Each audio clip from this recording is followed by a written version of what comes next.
years I've been driving this train, years in this lane, there's no stopping this flame. Cause I came to the game and I changed it to play how I like, rearranged it to my own domain. Yeah, I got what it takes, made lots of mistakes, taking shots, skipping breaks, feeling lost, feeling great, popping off, singing straight, never stopped, never changed. All the squad here to play, and I've got something to say, yeah. I work hard each and every day, I get lost in the words I say. I don't push pause, no I push play.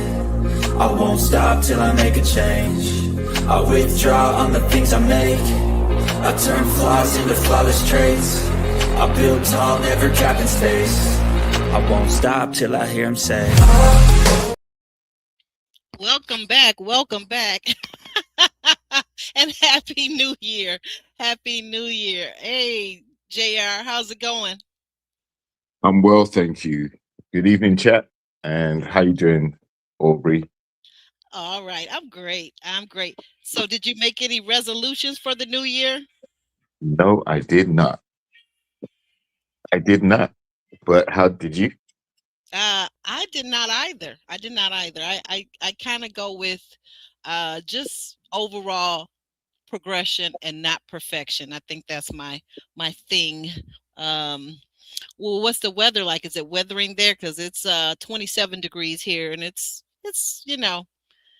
it's cold. Yeah, it's freezing cold here. We got like ice on the ground. The vehicles need to be defrosted and all of that stuff. Very cold. But no, for the new year, I just look forward to health, wealth, and well-being, and peace, prosperity, and positivity. I like that. I think that is very a good thing. Anyone else in the chat like any resolutions? Maybe lose some weight. Uh, uh, Maybe gain some weight. gain some weight. Even I mean, that was a thing once upon a time when I was in high school. I said I was going on a diet. My friend said, "What?" I said, "Yeah, I'm going on a diet to gain weight." And they're like, "Oh, okay." Back then, things have flipped around a little bit now. Mm-hmm. Okay, so I got to ask you guys, you and the people in the chat, what's up, chat? What did you think about this week's episode?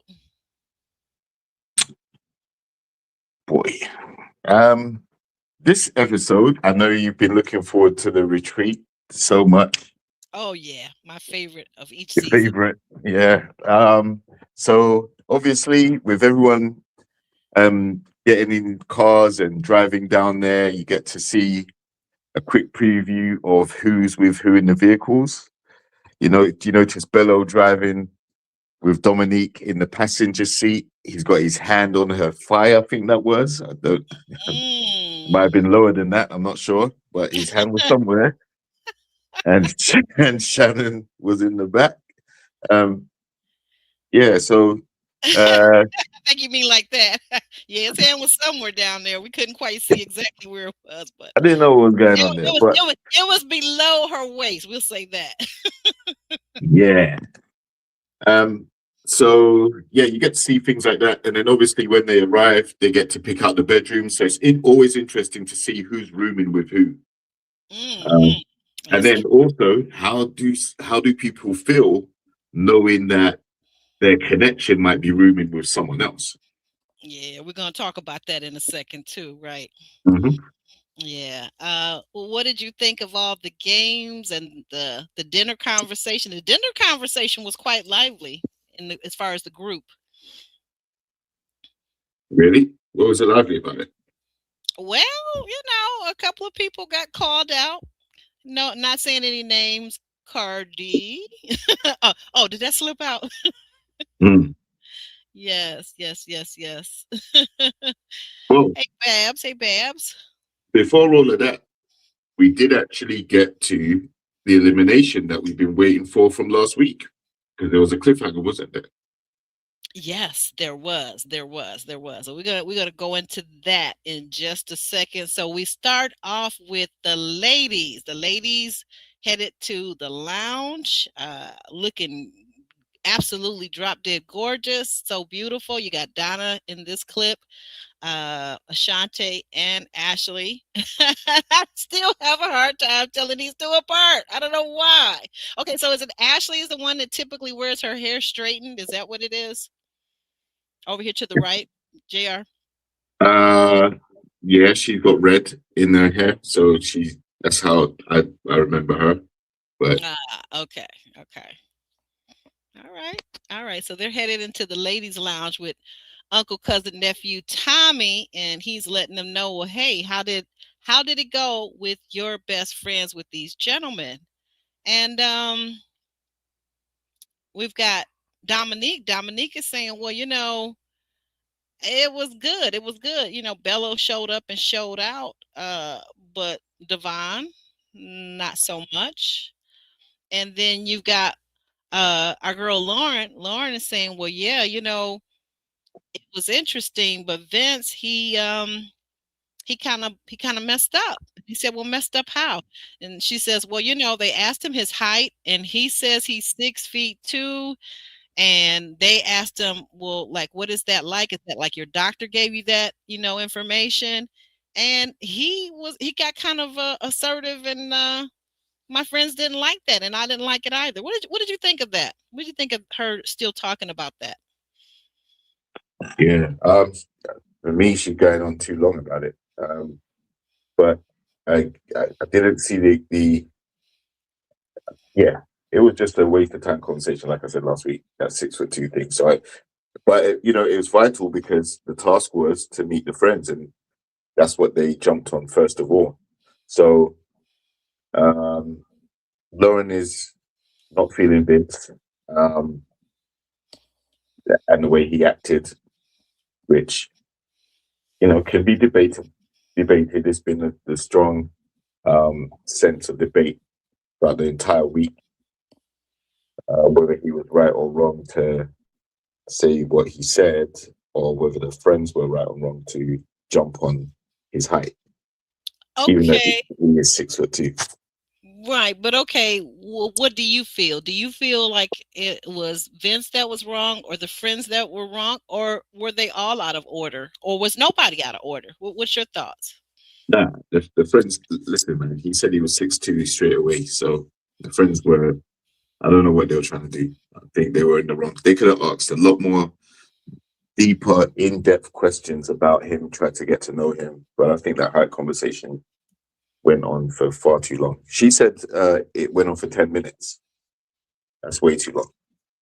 Well, yeah, and that's why I told you when we had this talk offline, I said that, you know what, he should have just moved on. I mean, like, you can't argue, somebody can't argue with you unless you keep going with them. Mm. Yeah. I mean, is that true or not true? I mean, you and I can't even have this conversation unless both of us keep talking, correct? Yeah. Yeah. Well, it was two of them and Lauren and one of him. And like I said, he answered the question straight away.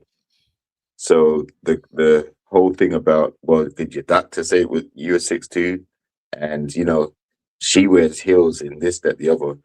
Her height fluctuates because she can change her footwear and be anywhere from 6'2" to 6'4" or whatever. He's 6'2". He clearly Or said it. or even 6'6". Yeah, he said Yep. he was 6'2". That's it. Okay, so he said it. He said he was 6'2". So that's what I'm saying. Why keep going with it? What do you have to prove to these ladies? And do you feel that at this stage, getting to know her and maybe making some kind of connection with Lauren, that the goal was on his side was to more or less impress her friends and let them know that there was a connection there? Um, from how he was, I think he was open to a conversation, but I don't think he expected it to be about his height. I think he looked like he was ready to elaborate on whatever connection they have where they see each other going.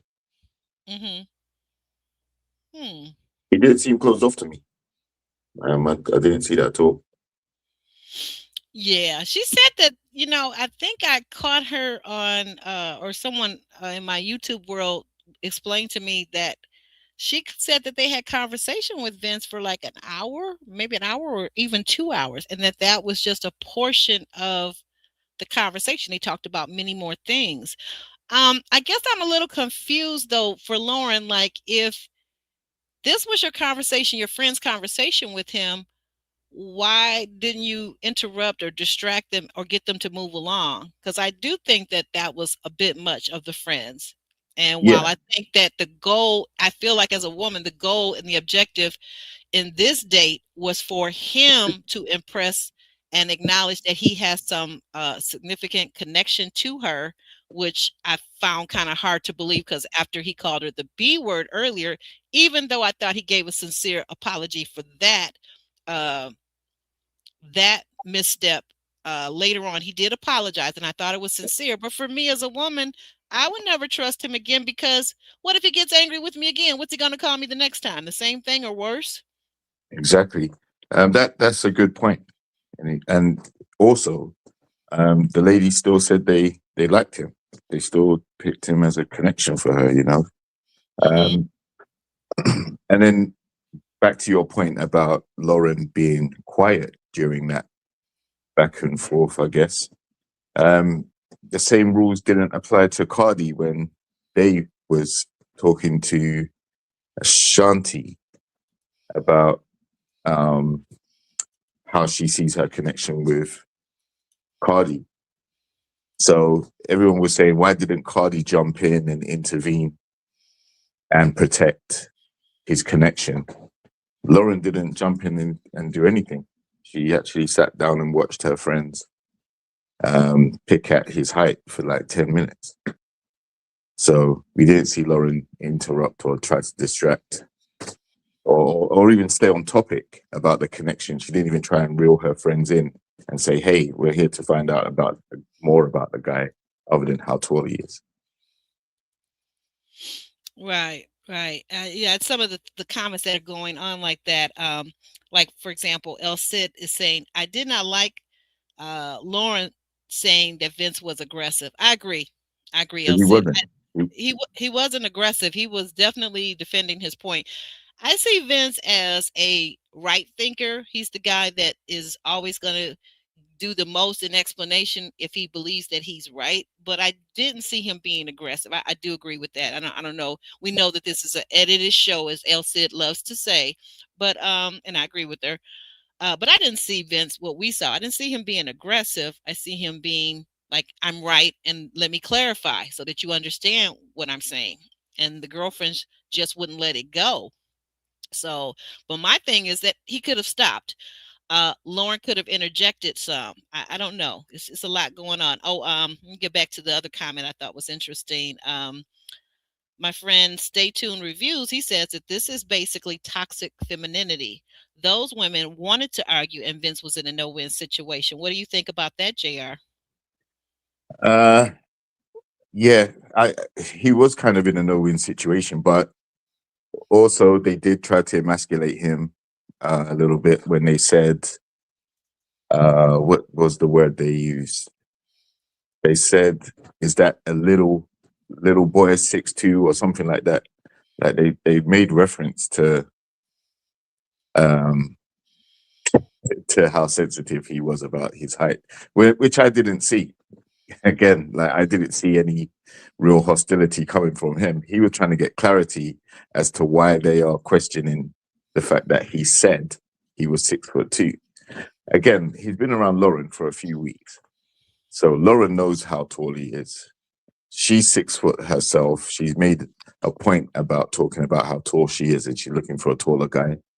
And Mm-hmm. Vince being 6'2", he seems to be one of the taller guys there.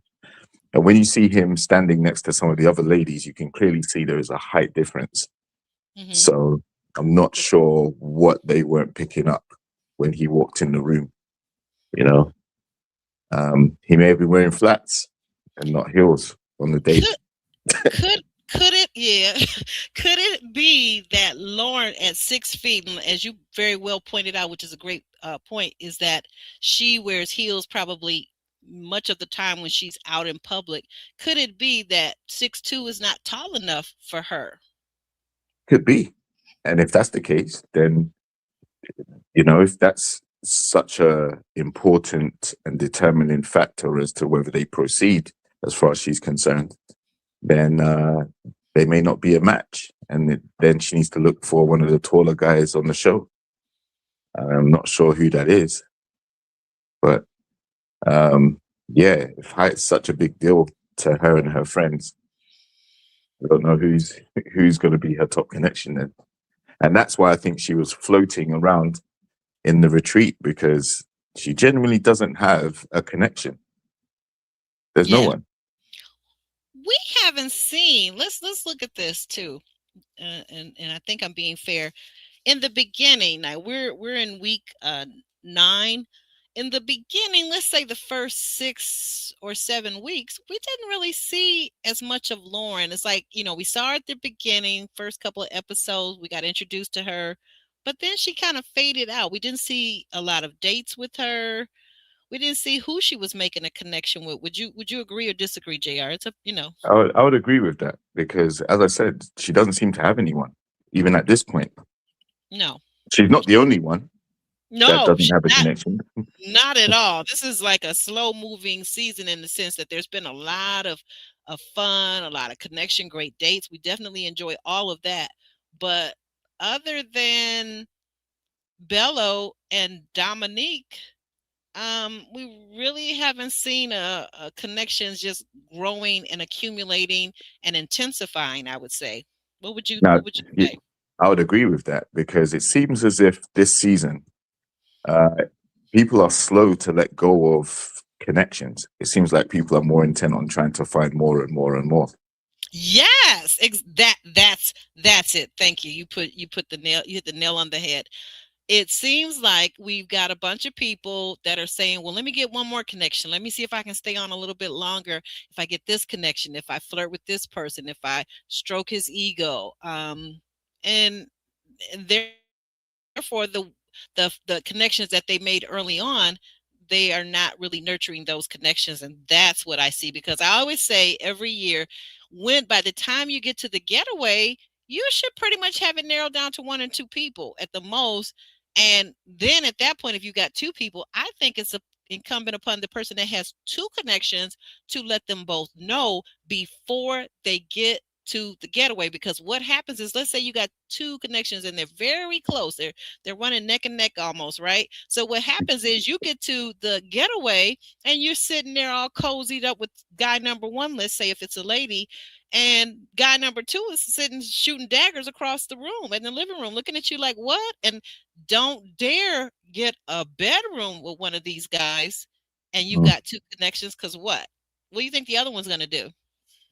Exactly. And that's why, like I said initially, I think it was interesting that, going into retreat, there isn't any solid connection. So it would be very interesting to see how people maneuver, knowing that someone they think they've got a connection with is rooming with somebody else.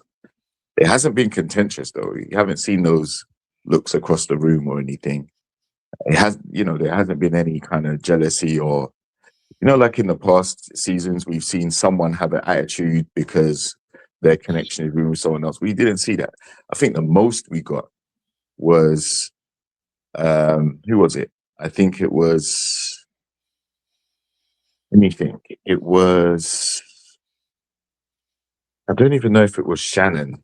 I think she said if she sees Steven sharing a room with someone else, then she's going to have a problem. Something like that. Oh, no. That's Lauren. We'll get to that in a Oh, it was second. Lauren. That was Lauren That was Lauren. Talking about Bello and Oh, Dominique. yes, it was. You're Yeah. correct. It was Lauren talking about Bello. Exactly. Now, Mhm. when have we seen Lauren have a connection with Bello for her to make that remark? We haven't really seen them connect like that. Well, she thinks that they're connected, so that's all I can say. But now, as we move on, so in the ladies' lounge, the 2 names that got dropped the most were Devon and Cardi, that the ladies did not feel were making a strong enough connection with the ladies. So we see that we have the elimination dates, and Cardi is invited to with, okay, so this is Ashley, red hair, right? Mhm. He's invited by Ashley to come out on a date. He gives her a hug. Now, I don't know, guys. I had to rewatch this a few times, but is it just me? Or is Cardi liking to lay hands upon lovely young Ashley? Is it just me? Because look where his hand is in this picture. Mm. Like, Yep. and we gotta see this later on too at the retreat. We're gonna see it at the Yes, we are. getaway where Cardi's his Cardi's got educated hands. He's very what are you doing, Cardi? Come on now. he's trying to cop a feel at every opportunity. It looks like. Don't be like a high schooler. If you want to touch the lady, ask the lady. Develop more of a relationship and quit being so dang shallow. But actually, guess what though? Isn't it Ashley who he grabs her butt as well Like later I on in said, that? we're gonna get to it. Yeah, Yes, we that's gotta what get I to it. But so yeah, said. he's Yes, he getting does. it's the same lady. He's feeling her up quite a couple times. So yeah, she seems to not really have a problem with it though. She Well, didn't call him out for any of it. no, she did not. She did not have a problem. And I'm not saying it was just so odd to me. I'm sorry. It was just so odd. Like what? I didn't get the sense. No, I didn't get the sense that she disagreed with it at all. But I guess my thing is, has he been nurturing anything other than these random grabs? That's all. Mm. Yeah, Cardi seems to be quite. He's been coasting. Like he's actually again someone that doesn't necessarily have any glaring connection at the moment. He's kind of floating between at least two or three ladies, but nothing strong, nothing significant. Okay. Okay. So we've got a commenter that says that they just watched Lauren's podcast and she said she is looking for love. Okay, and also this part too. She didn't get on the show for fame. Yeah, I haven't seen her, constantly talk about a brand or business or anything like that. So I don't necessarily think she was there for fame. She just seems to be there for a very tall guy. And that's her MO. Gotta find someone tall, taller than me. And all the while dating NBA ball players, and it still hasn't panned out. Right, Okay. because height doesn't equal the other characteristics that can make a relationship work. It's just something aesthetic, isn't it? Yeah. And so the other elimination date, we see Devon poised and seated in his own way with Shannon. Shannon is saying, "Hey, we brought you here because you've been telling a few of the ladies that they're your number one, but then you get on the friends date and you're like telling people like I'm one of three, as well as some other ladies. What's going on here?" What did you think of this elimination date with Shannon and Devon? And do you like the way he's seated? Is that the way you typically sit in a wing chair? Definitely not. Okay. But one could argue that he's trying to be attentive to what she's saying, so he's leaning in. But Right, was he around? I'm sorry. but not. Me typically, let me just say, this is in America, at least in my area, in my part of the world, in Detroit and Michigan, I've traveled some, but typically sit with their legs spread out so far that like if you're sitting on the couch, only two or three people can get in there because the man has, that man way that men sit, they sit straight forward.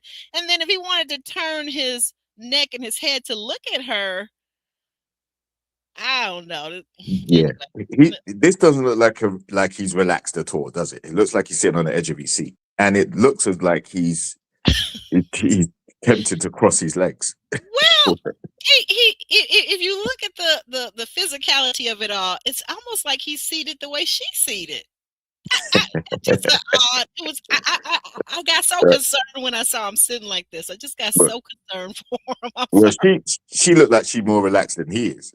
Oh Like yeah, she at least sitting she's back in got the small. chair. She's got smaller hips too. Yeah. But yeah, so I think he was on edge. I think he definitely dropped the ball with Shannon, and on their date where he met her friends, yeah, I don't think he maneuvered smart at all. That was his chance to lock in Shannon, and I think she would have been receptive to it because I think she was genuinely viewed him as a top connection, and she also explained that here in this particular scene. She was expecting him to, kind of solidify how he felt about her in front of her friends, and that could have taken their connection a bit further along. And he didn't. He just wasn't. He just wasn't with the program. And it seemed like from prior episodes that they really did have something. So for him to bring up, he's got 4 connections. At the time I was watching, I was thinking, no, this guy is quite delusional, because I think he's mistaking interest for attraction. Yes. Everyone's working the room, so they're showing a level of interest, but that doesn't mean that they're attracted to you enough to have a connection. So yeah, go ahead.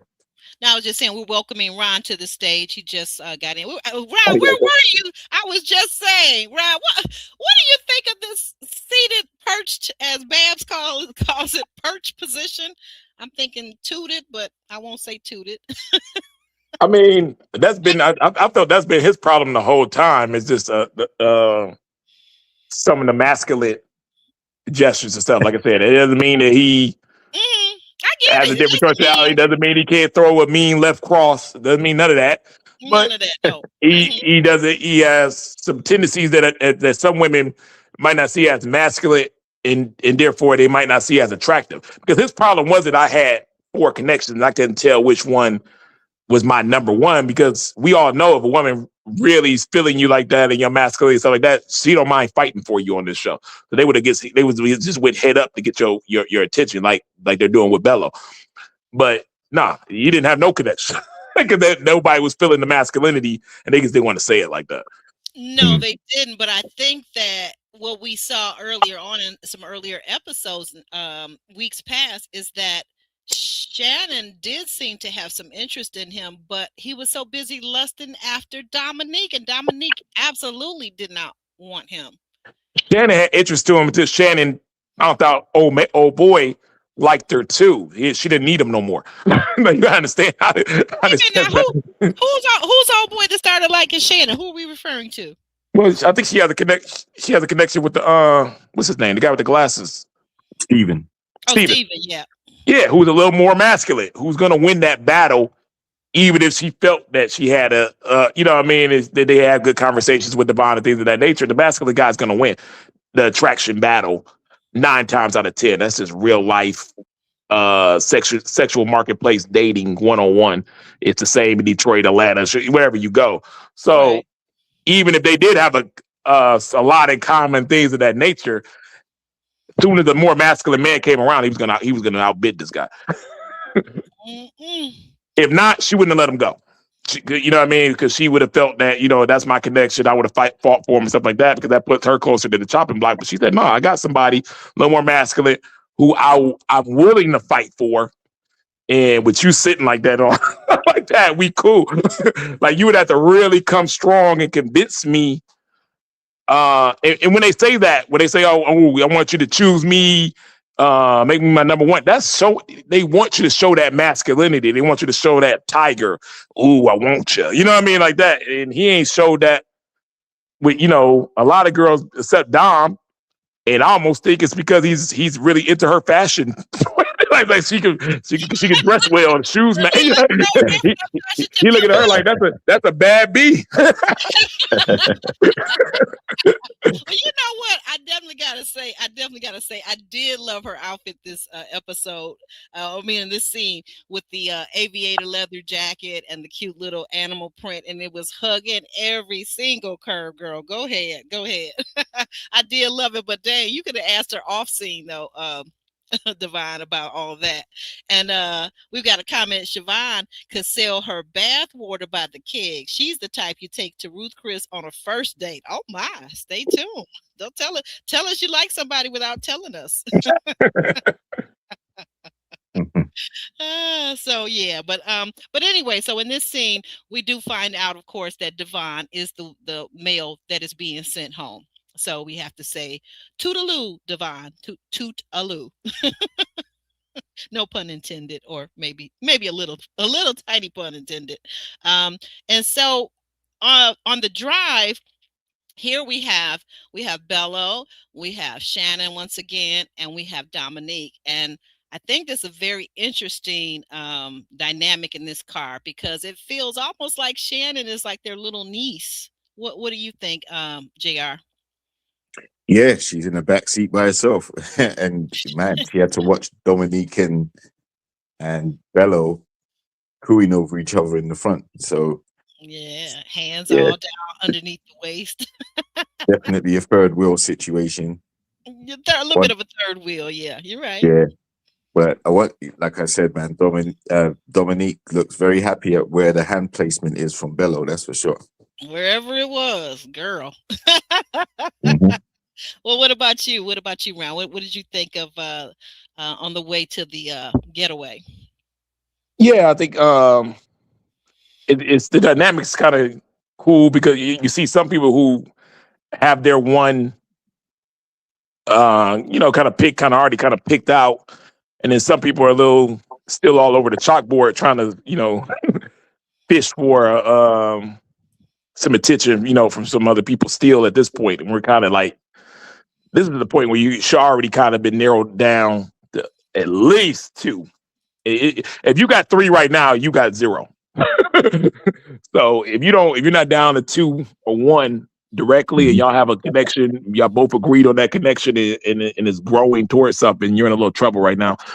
And I think Bello's kind of already solidified that, he's with Dom, because if he does anything too off the board, in front of her, she's gonna be pit. It's gonna be problems. So he can't even move to flirt in the back seat with her for a second to try to see what's going on. He can't do none of that, because he has to be careful how he moves around her now, because they've already been past a little certain point. So. And they kissed way back, Ron. I don't know if you remember. They kissed way back on like the first group date that Dom had at her home, when they asked to take your connections to some place that's important to you in Detroit. And she invited a group of people to her home, including Bello. But when Bello came to the door and she answered it, she leaned in for that kiss. They had their first kiss early on. And they had a second kiss more recently too, outside the venue of one of their dates. They sure did. You're right. But even at that point, the way they run, this is the manipulation of the rated love of being on there. You still don't 100% feel safe without another connection or two, because we've seen people who had one strong connection, and all the rest of the women say, "Oh, he ain't getting my vote," and you be the one on the chopping block or something like that. So he's probably feeling confident, but not. He probably still feels, okay, I still got to give the other women a little attention and stuff like that, because one vote might not always save me. Right. That's true. But Bello, let's just say this though too, Ron. Don't you feel like Bello, with his height, his looks, his swag, Bello was always going to end up there till the end? I mean, they're portraying him like that, because you're seeing the edited TV version of it, but we don't 100% know how Bello was really showing up during the actual filming and screening. They could make everybody look like Denzel on this show, with the way they could, go to editing and get their best. Divine, then, if they could do that for anybody. They didn't want to do it for Devon. They could have made Devon look like the smoothest dude in the world. Because everybody, they got so much film on us. Everybody got Yeah. mishaps and said the Okay. wrong thing and did the wrong thing and did this, and everybody got some smooth moments. And they're deciding which moments is going in and with the music coming on the back and how the emotional feels with the ride. So they could have made them look like the Denzel if they wanted to. They didn't. Now, with that said, Bellows had more going for him probably than in the cool department than some of the other guys, but it's just saying that he doesn't 100% know that he's safe because it ain't, he doesn't know how it's being portrayed out. We're looking at it. He's looking at it for the first time, like we're looking at it for the first time. Right. The way they edit it. I see what you're saying. I do agree with you on that. And you're right, because even as a handsome, tall, handsome guy, there are things that you're right that they can do to make it look a certain way. Yeah, I done looked at some guys, you know what I mean? I'm seeing them portrayed on the TV screen. I'm like, dude, this ain't gonna hold up, because when people get on your social media and stuff and see how really dorky you are, they come like it ain't gonna match up because they gave you a way better edit than what you are in real life. You know what I mean? You're not him. You're not that guy. Yeah, you're not that guy. But it's it ends up coming off on the surface level anyways, and things of that nature happen. But yeah, if they like you and you cool with everybody and things of that nature, you're gonna get a little better edit sometimes than what you portrayed during doing us. Now we're cast, we seeing everything and we know who's who and who's not while it's filming. But yeah, you never know how most people, when that thing come on the screen, they're shocked on some stuff, whether they say so or not. Right. And everybody take the opportunity while you're here. Go ahead and hit that like button. Helps the channel, helps us get out into the algorithm. And so we can do more and more reviews and panels for you. Okay. Thanks for that, Ron.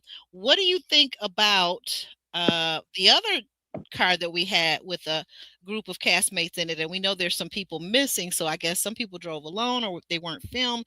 But in this one, we've got Cardi. We've got so I assume that's Ashante, right? And Lauren and Steven. Okay. And they're chit-chatting. I thought that Lauren and Steven were giving off like cousin vibes. And what did you think about them? And what did you also think about Cardi and Ashante as far as the vibes they're giving on the way up to the getaway? JR. This just gave road trip vibes to me. They're like just four homies going on a trip. I didn't see any spark between any of them, to be honest. Okay. Yeah, everybody just seems casual, looking forward to the trip rather than actually zoning in on one another, trying to talk and get deeper before they actually arrive. So I thought that was also something too. Yeah, here's the thing too. I was looking for more interaction and more romantic interaction between Steve and Lauren because of that clip that we saw that we know it's our own exclusive. If you guys go over to on YouTube, you can catch the own exclusive of them where she was basically like, kind of lusting after Steven, it seemed. Yeah, a lot of innuendos. In fact, a lot of the questions were just about, testing out the vehicle before you get married and all those type of questions. So yeah, surprising to see how laid back they are with each other in the back seat. There's, like I said, it just didn't seem like there was a spark or chemistry. But you seeing that exclusive and seeing how these two are in the car, you wouldn't have thought like it was the same people. No, like, you wouldn't. Very different. Yeah. You really wouldn't have.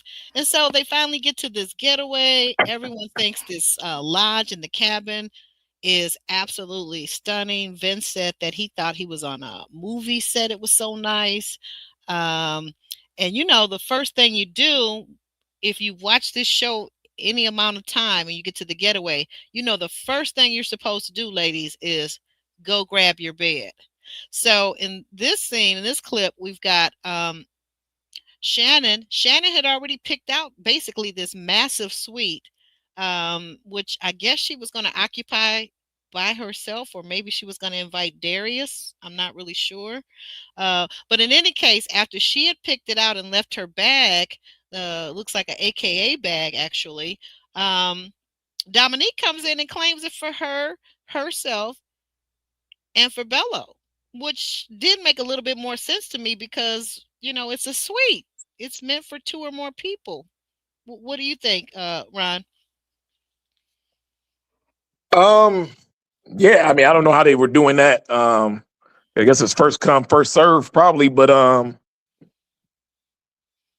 yeah. Did you notice that Shannon said to Dominique, she said, "Well, you had to know somebody was in here because you tripped over my bag, my getaway bag to get to the bed." Oh yeah. She probably wanted that that room. She probably got there first and claimed the room. But Dom's gonna come in and say, "Hey, I'm I got my match, and we're gonna take this over." Like I said, I don't know exactly what was the rules and regulations of claiming the property. Okay, well, let's But go but back. but they're Okay. right though. If she doesn't have a match, Yeah, and you need to get in one of them twin beds. exactly. Exactly. Because what you gonna do in this big queen size bed, Yeah, girl? go work it out because it ain't you ain't Queen Sheba on there. So yeah, they definitely gonna have a. I would have had some. Yeah, we'd have had the words on that one too. But shout out to production because the budget looks a lot better than when it started. I've been impressed the whole season. Like they've been drinking fine wines. The food has been looking better. The accommodations are great. Yeah, Yeah. the budget is tripled. We were drinking Seagram's gin. I was buying my own food and presenting it out on plates and Throwing your own rooftop parties. at my house. I still got the tape on my lights from and I'm using my house and everything. So Wow. Only you, Ron. Only you, Ron. Now your season, you were what? That was season 2, season 3? season 4. Season 4. Okay, when we get to Houston. Okay. Okay. Season 4. Ron is from season 4. And go back and look at our catalog, guys. You'll see the very thorough interview we did with Ron, which is when I first fell in love with them, like as a friend. Like people ask me sometimes, Ron, I gotta tell you this, and I'm not trying to be funny, but sometimes people ask me in the comment section, they'll say, why Ron? Ron gets on my nerves. And I say, you've gotta get to know Ron. Ron is someone very special. And if you watch the interview and you see us interact here, you will really begin to understand why Ron is so very special to me, just as JR is also. So Oh, that's a thing. thank you. You're welcome. That's really a thing. But yeah, so poor Shannon, she did get booted into another room where it's a twin bed for her and another lady because she did not have a connection that was so close as Dominique and Bello were at this point. And And also, there's a power dynamic. Clearly, Dominique okay. going Talk able, about that. Talk yeah, about that. What Dominique being part? able to just come in and claim the room after Shannon got there first. And Shannon, she couldn't really push back on that because Dominique's presence is so strong, and she probably is like the queen bee of the group. Yeah, a So little bit. Yeah. yeah, so yeah, it's just interesting to see how easily Shannon gave that room up, and yeah, you guys are right. Like her and Bella will probably enjoy that suite a lot more than Shannon with no connection. Her connection could have been Devon, like you said, but he's no longer there, so she has to work the room. She has to sleep in Right. that single bed until she finds somebody, I guess. she did the right thing. I mean, we ain't here for your own personal mini vacation, chick. We here to find love. It ain't just for your accommodations. Yeah, You better go Yeah. pay for your own. You better go pay for your own trip if you need a suite. exactly. Right. You're not supposed to be choosing yourself so early.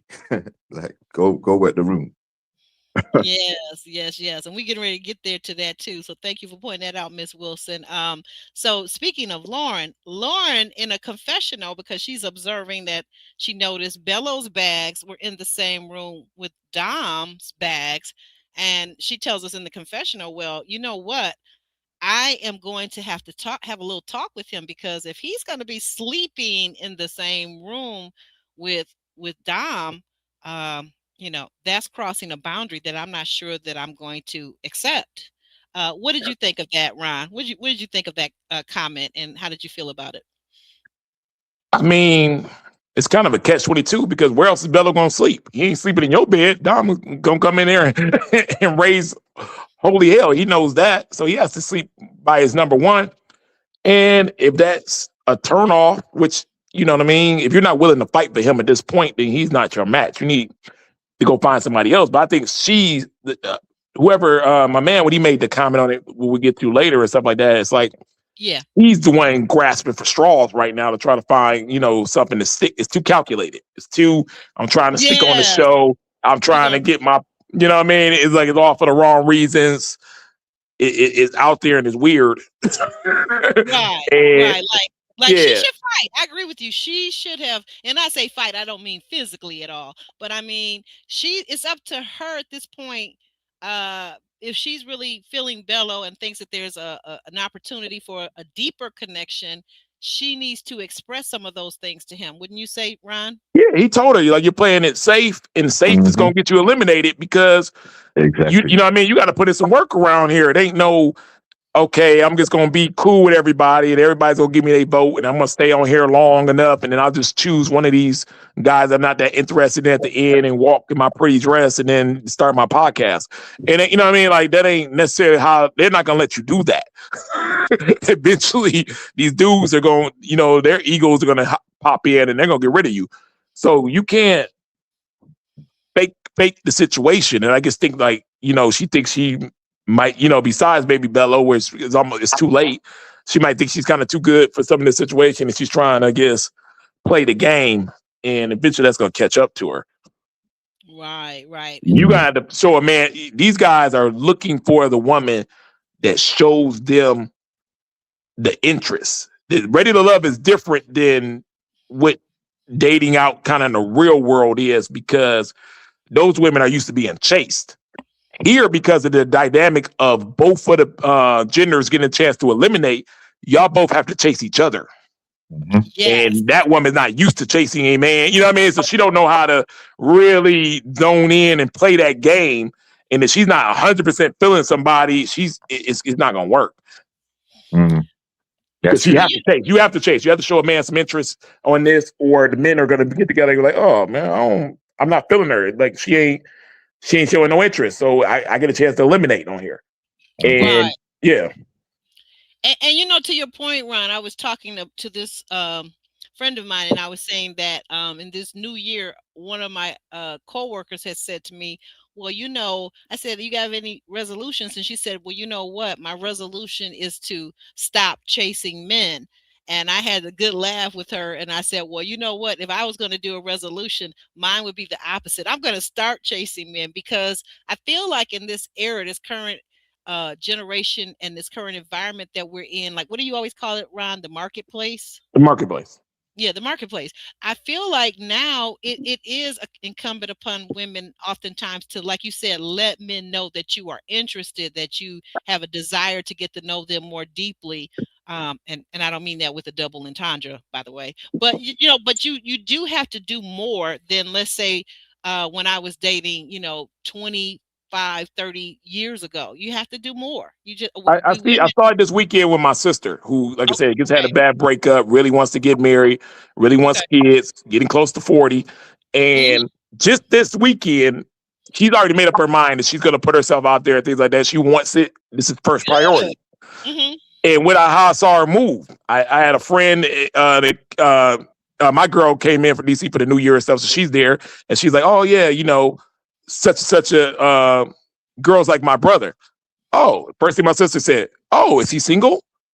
Does he have, you know what I mean? Like, she's acquiring that, to try to, make sure everybody knows that she put herself out there because she understands that a lot of relationships happen by those type of associations. You meet somebody, he knows a friend, they link y'all up and y'all can start dating that way.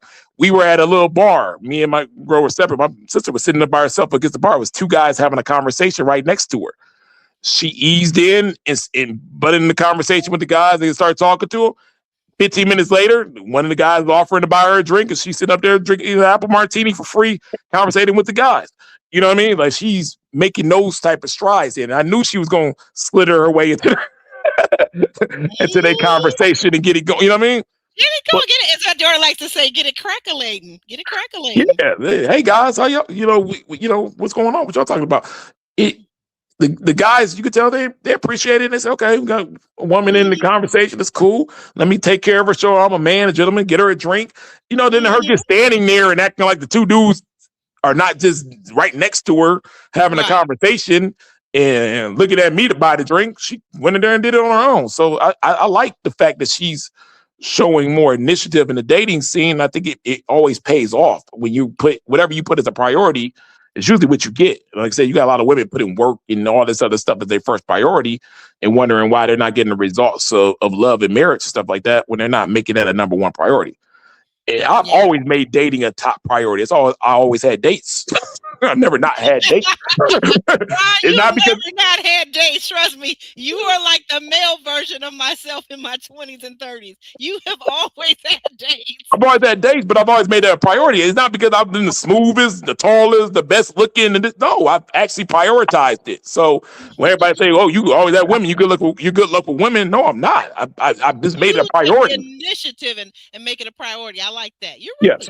You're right. If you're in 2026 right now and you're listening to this, watching this on the replay, shout out to the replay crew. Be sure that if you're interested in finding your new love this year, that you take the initiative and prioritize it, like Ron is saying, because that is so true. That is so true. What okay, so we we see that Uncle Nephew Tommy, he comes to the getaway. He's letting them know, hey, look, this is all fine and dandy. You know, you're here on our dime, and what we need you to do, fellows, we need you to eliminate another female.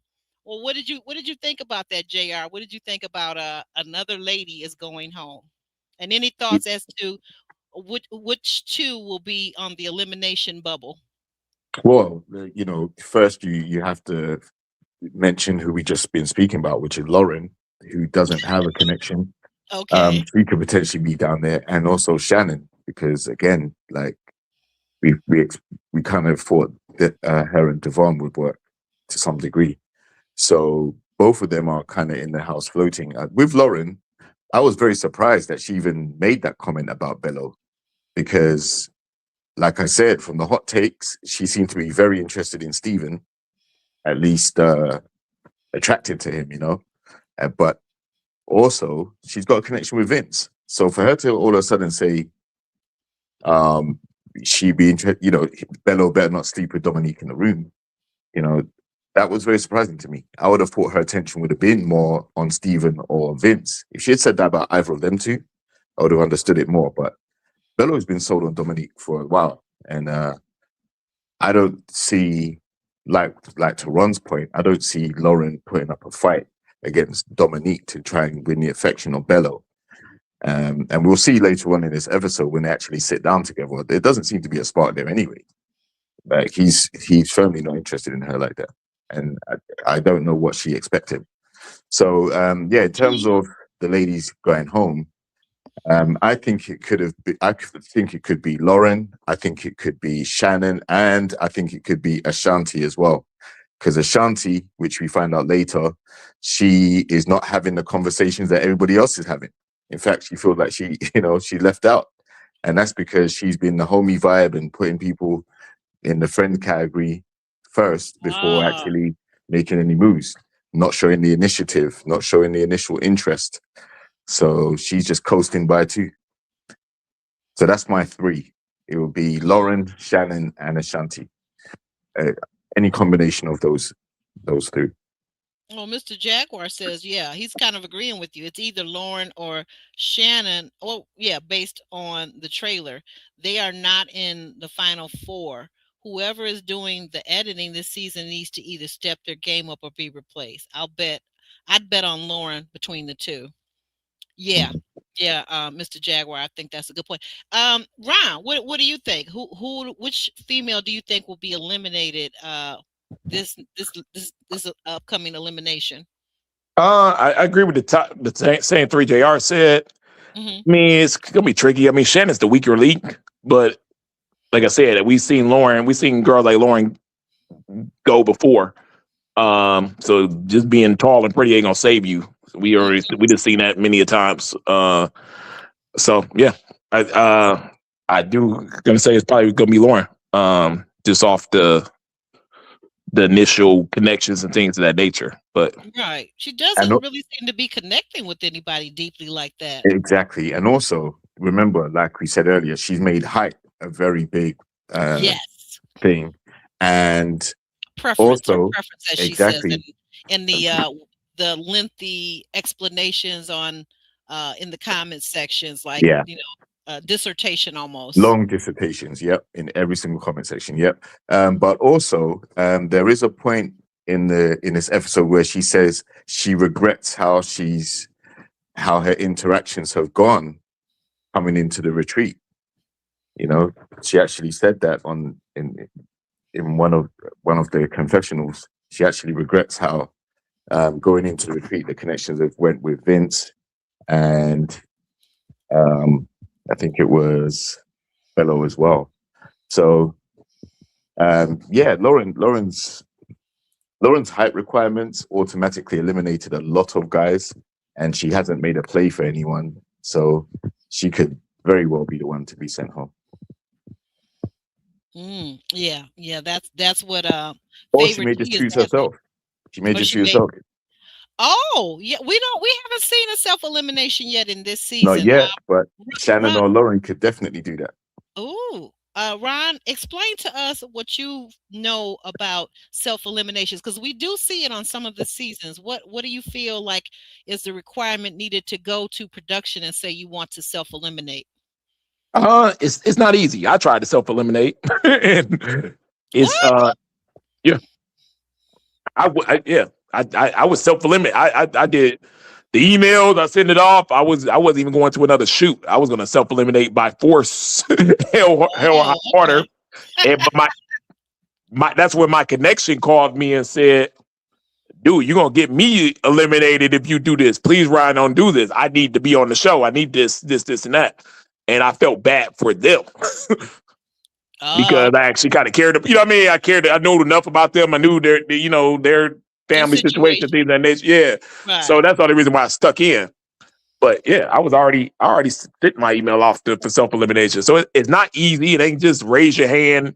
Production got to go through it. They got to sign off on it. Or and if you do just force yourself and say, I'm just not coming back on self-eliminated, then they're gonna say, okay, we gotta put something in the show in order to make it make sense that you just not here no more. At least come here for one more shoot and we'll try to figure it out. Yes. But yeah, it's not an easy process if it is. But sometimes if it's a situation where they like you, it's cool, you don't have a connection, you're getting in the way of other connections and stuff like that, they might say, hey, it's going to look better on you if you self-eliminate. We're going to set it up for you. And production writes in a self-elimination for you. Sort of like they kind of did with Blake in Miami after Sue left. You know what I mean? And he was just there. They say, okay, man, okay, your connection left. So we just got to write you out a self-elimination, and you're going to look better that way. And you'll agree with it. And that's just the end of it. But yeah, if you're trying to do it on your own, you need sign off.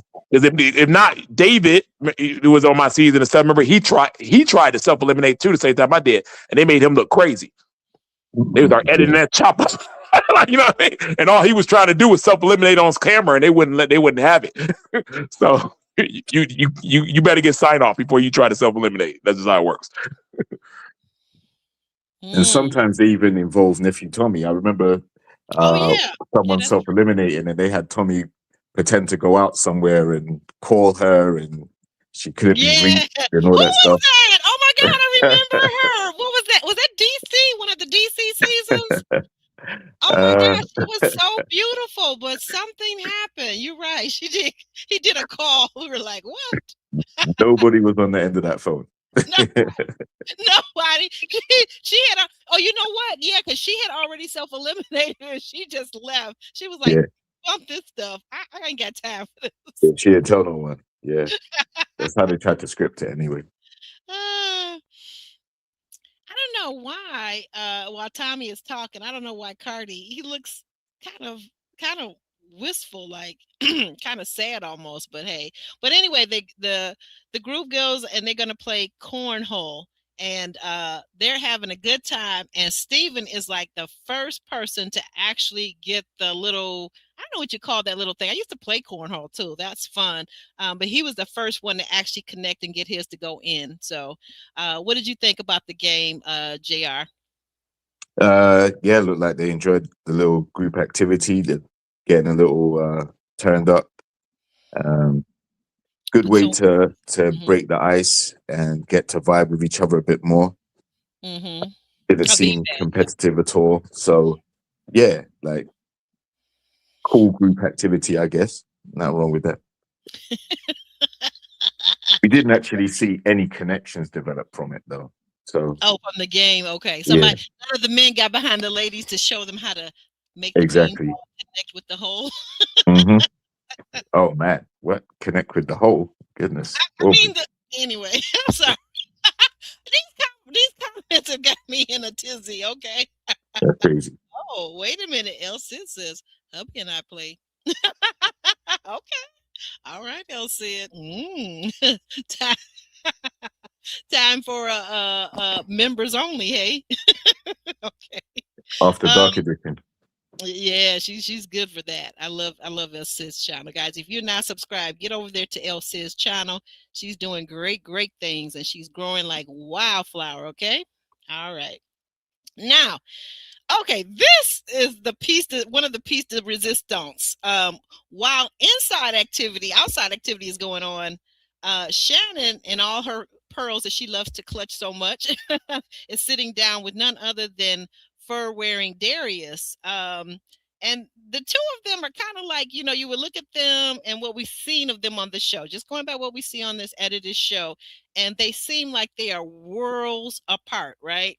And then we find out that she's talking to him and she's asking him, well, what is the longest relationship that you've been in to date? And he says something like 11 years. Mhm. And she says, wow, that almost sounds kind of like common law. You're in a relationship for like 11 years and you didn't think to get married or anything like that. And he's like, well, it was off and on again. So to which I say, that sounds toxic, but that's just me. I don't believe in those on again, off again relationships. They just seem toxic. Okay. But so he gets to talking to her and she's saying, well, why didn't you marry? And he says, well, she was in adult entertainment for one. And she says, well, what's that? And he says, like stripping. And she's like, she clutches her pearls and she says, I would never do that. I'm just having a ball over here because when I was in college, I knew women that were strippers, and they were paying their way through college. So it's like he said, it could be that it's just a brief stop along their way in life as they're getting higher education, as they're going to school to do hair or whatever that thing is. But he was beginning to feel judged. JR, what do you think? Was that right for him to feel judged? Do you see where she was judging him, or was she just asking questions? What do you think? No, I think she was just asking questions, and they were valid because 11 years is a long time. It's more than a decade, so that's a long time to spend with someone and to not marry them. But the other big revelation from that conversation is he actually owned a strip club, and she was one of the strippers. So that's crazy work as well. You were one of your employees for 11 years, pretty much. So that was crazy. But I'll also have to bring up the elephant in the room. Like you need to give the Pink Panther back his fur because Oh, Lord. because like this is how you can tell his furs are not real. Like what animal has that pink and orange something going on? So I yeah, guess they like could die. They could die real fur, I suppose. But yeah, well the Pink Panther needs his coat back. But okay. what I think is I think this was just a nothing date. I think this was just a work the room situation. Like they probably were both sitting by themselves, and they just were encouraged to go and mingle or at least sit down and have a conversation. But these two don't really match at all. And Darius has also made it clear that he's very interested in Ashley.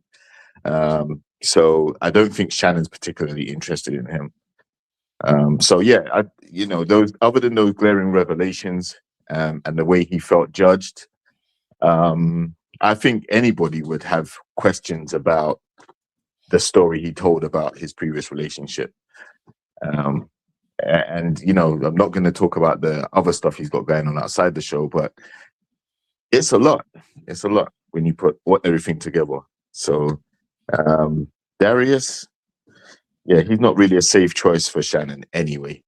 So that I don't think that's going to go anywhere at all. Okay, and Ron, what about you? What do you see for in the future for Darius and Shannon? Because Shannon seems so shy and more reserved, and Darius seems very flamboyant. What do you think? Well, it's a red flag for no real man that's really looking for marriage and things of that nature dates a stripper for 11 years. They don't date a stripper for 11 days. You know what I mean? You might say, hey, I had some fun with a stripper. I have a stripper that's a friend. But that's not enough for somebody's taking serious, especially on this level of the people they pick for this type of show. They're usually a little older, a little more seasoned in things. They want a certain type of person, more educated, a little more polished and things of that nature. And then you over here. But wait a minute, Ryan. Now that seems to apply in this show for a lot of the ladies and the females, but the men not so much. Men not as polished? Well, the thing you were saying about professional, or maybe I'm reading in between the lines. I'm getting refined, professional. On this season, they've all been. Devon was professional. Bello, they all are. Maybe I'm thinking of the person we're looking right now on the screen. Maybe I'm thinking. Well, with him, he's an anomaly for the whole thing. Like it's gonna be very curious how production's gonna handle him, because he does have a connection. He does have a strong connection, so that keeps him good. But all the stuff that we're kind of finding out about him and how he moves, production already knows. Oh. They already know. So they can light him up anyway. And the way they would light him up is they would have somebody like Shannon or one of the stronger women come in there and really drill him on some questions. And where Blake with military intelligence was able to get out of it, this dude's going to get cooked.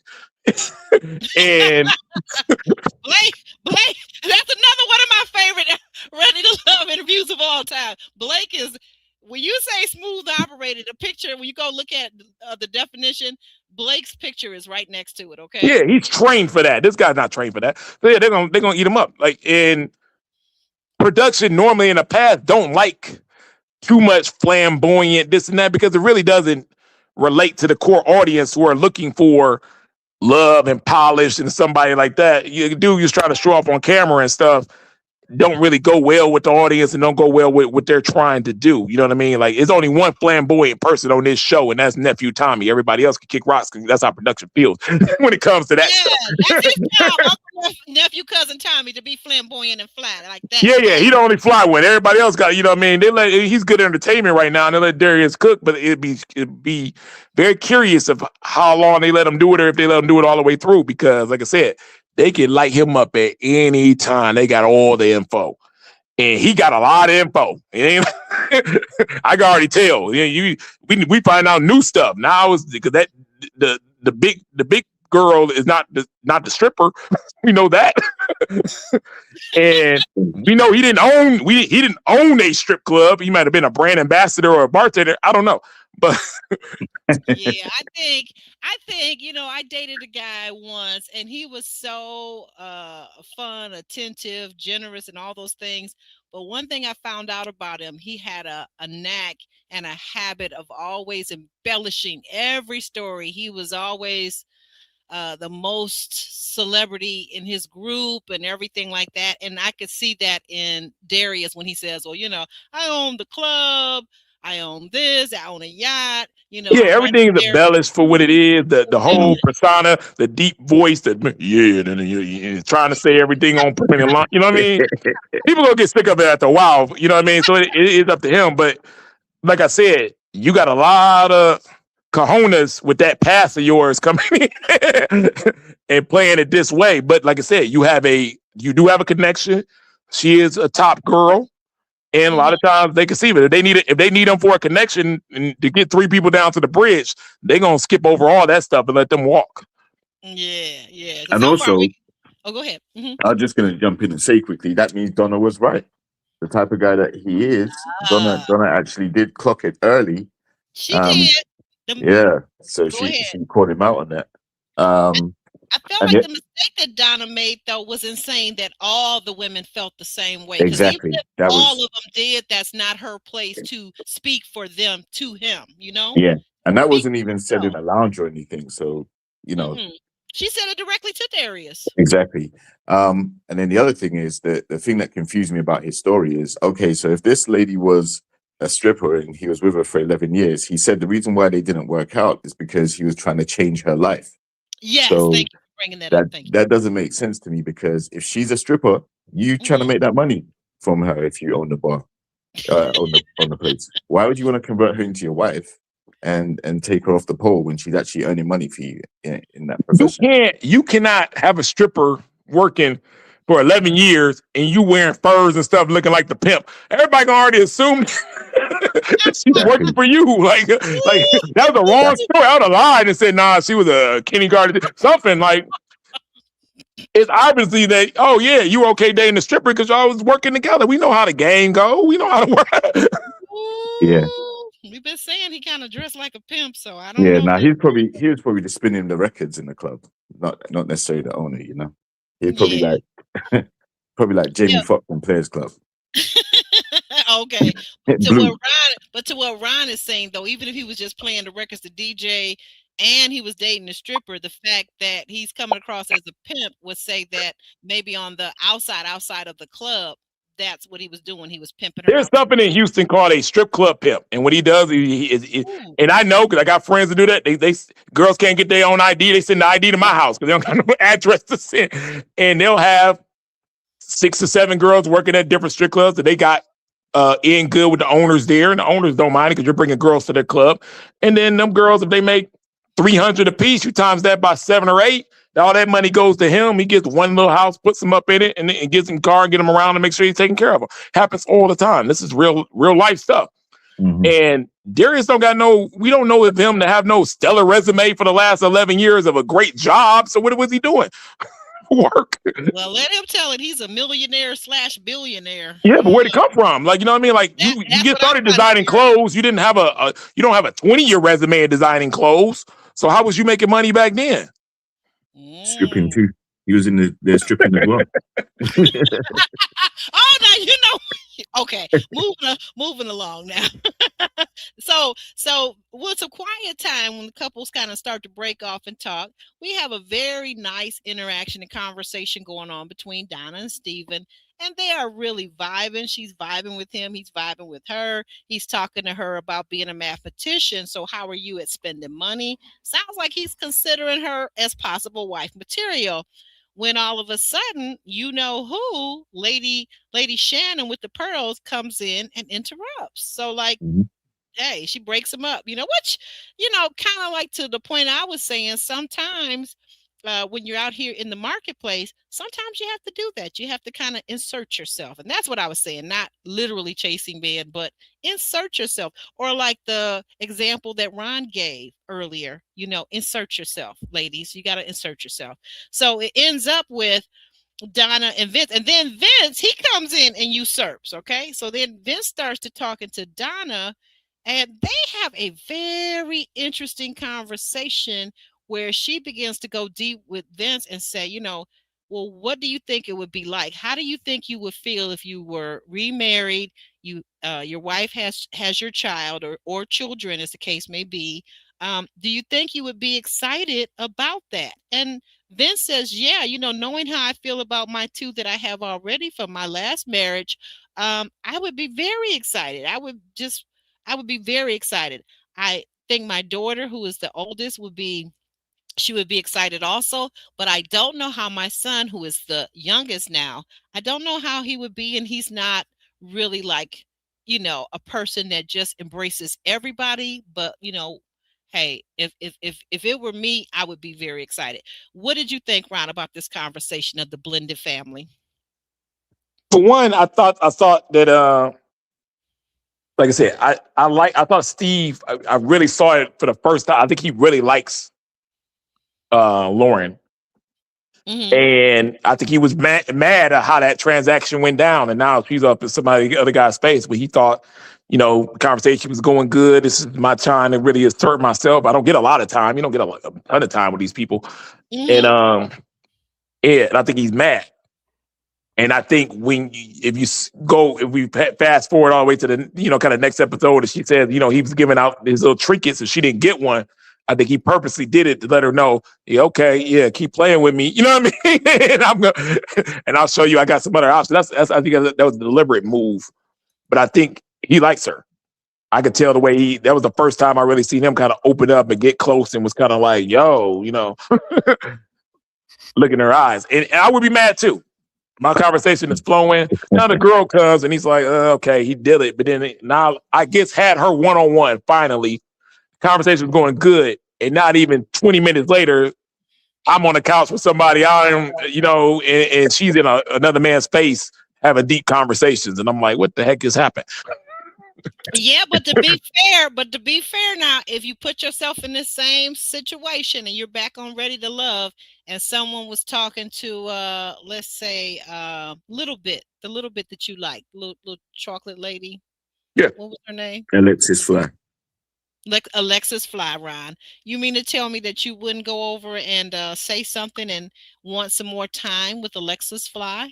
No, because I should already establish position by then. Only time I'm doing that is when I have to, and that's at the mixer. Mixer. And now I got to interrupt because I only got a little bit of time, and these women are making decisions in the next couple of hours. And if I don't have no time with the woman, she's going to be like, well, he was cute, but I don't know him. So, you know what I mean? You can send him home. We've been 9 weeks and I don't even know this person. Okay. Yeah, so by this time, if I saw Alexis Fly and she was talking to somebody, I'd be like, let that man have his time.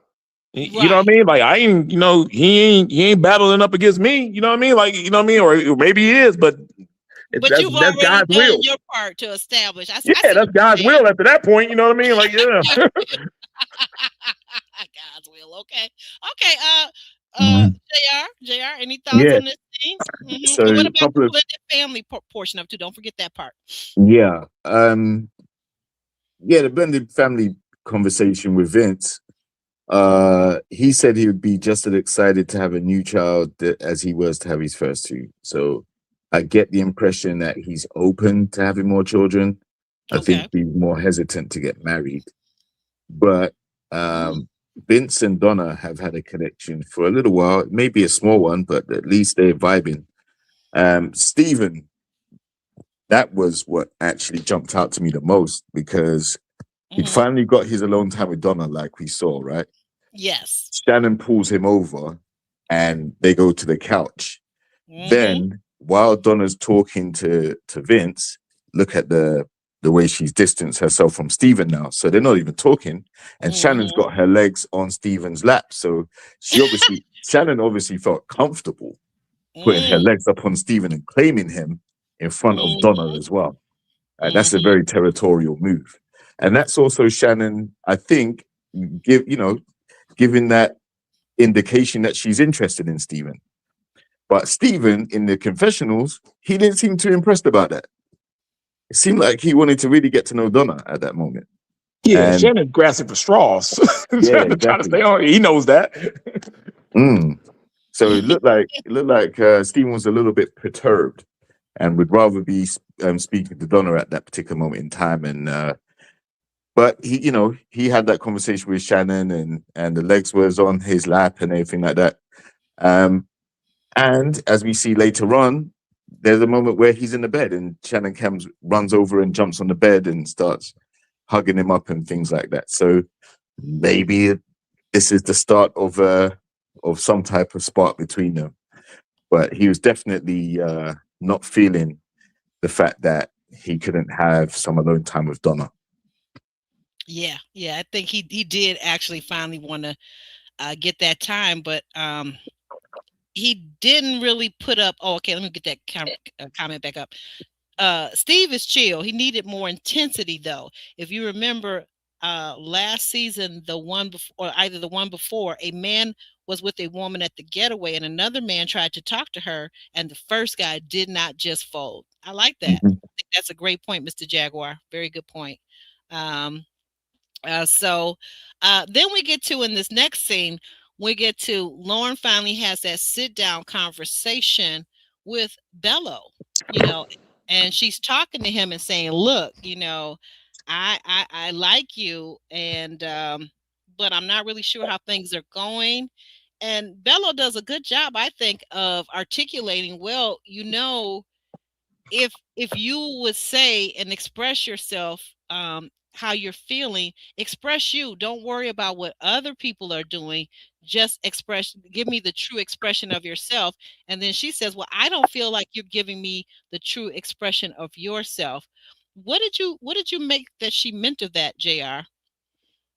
Yeah, I think she's saying, Bello, you're not actually being active in pursuing, and Mm-hmm. and you're and I.e. I chasing. think, I.e. yeah, chasing.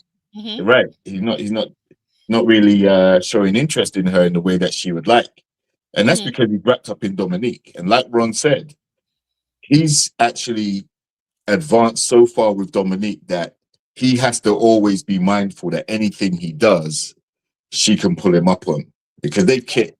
They've crossed A few times. Mm-hmm. yeah, they've crossed a certain threshold. So,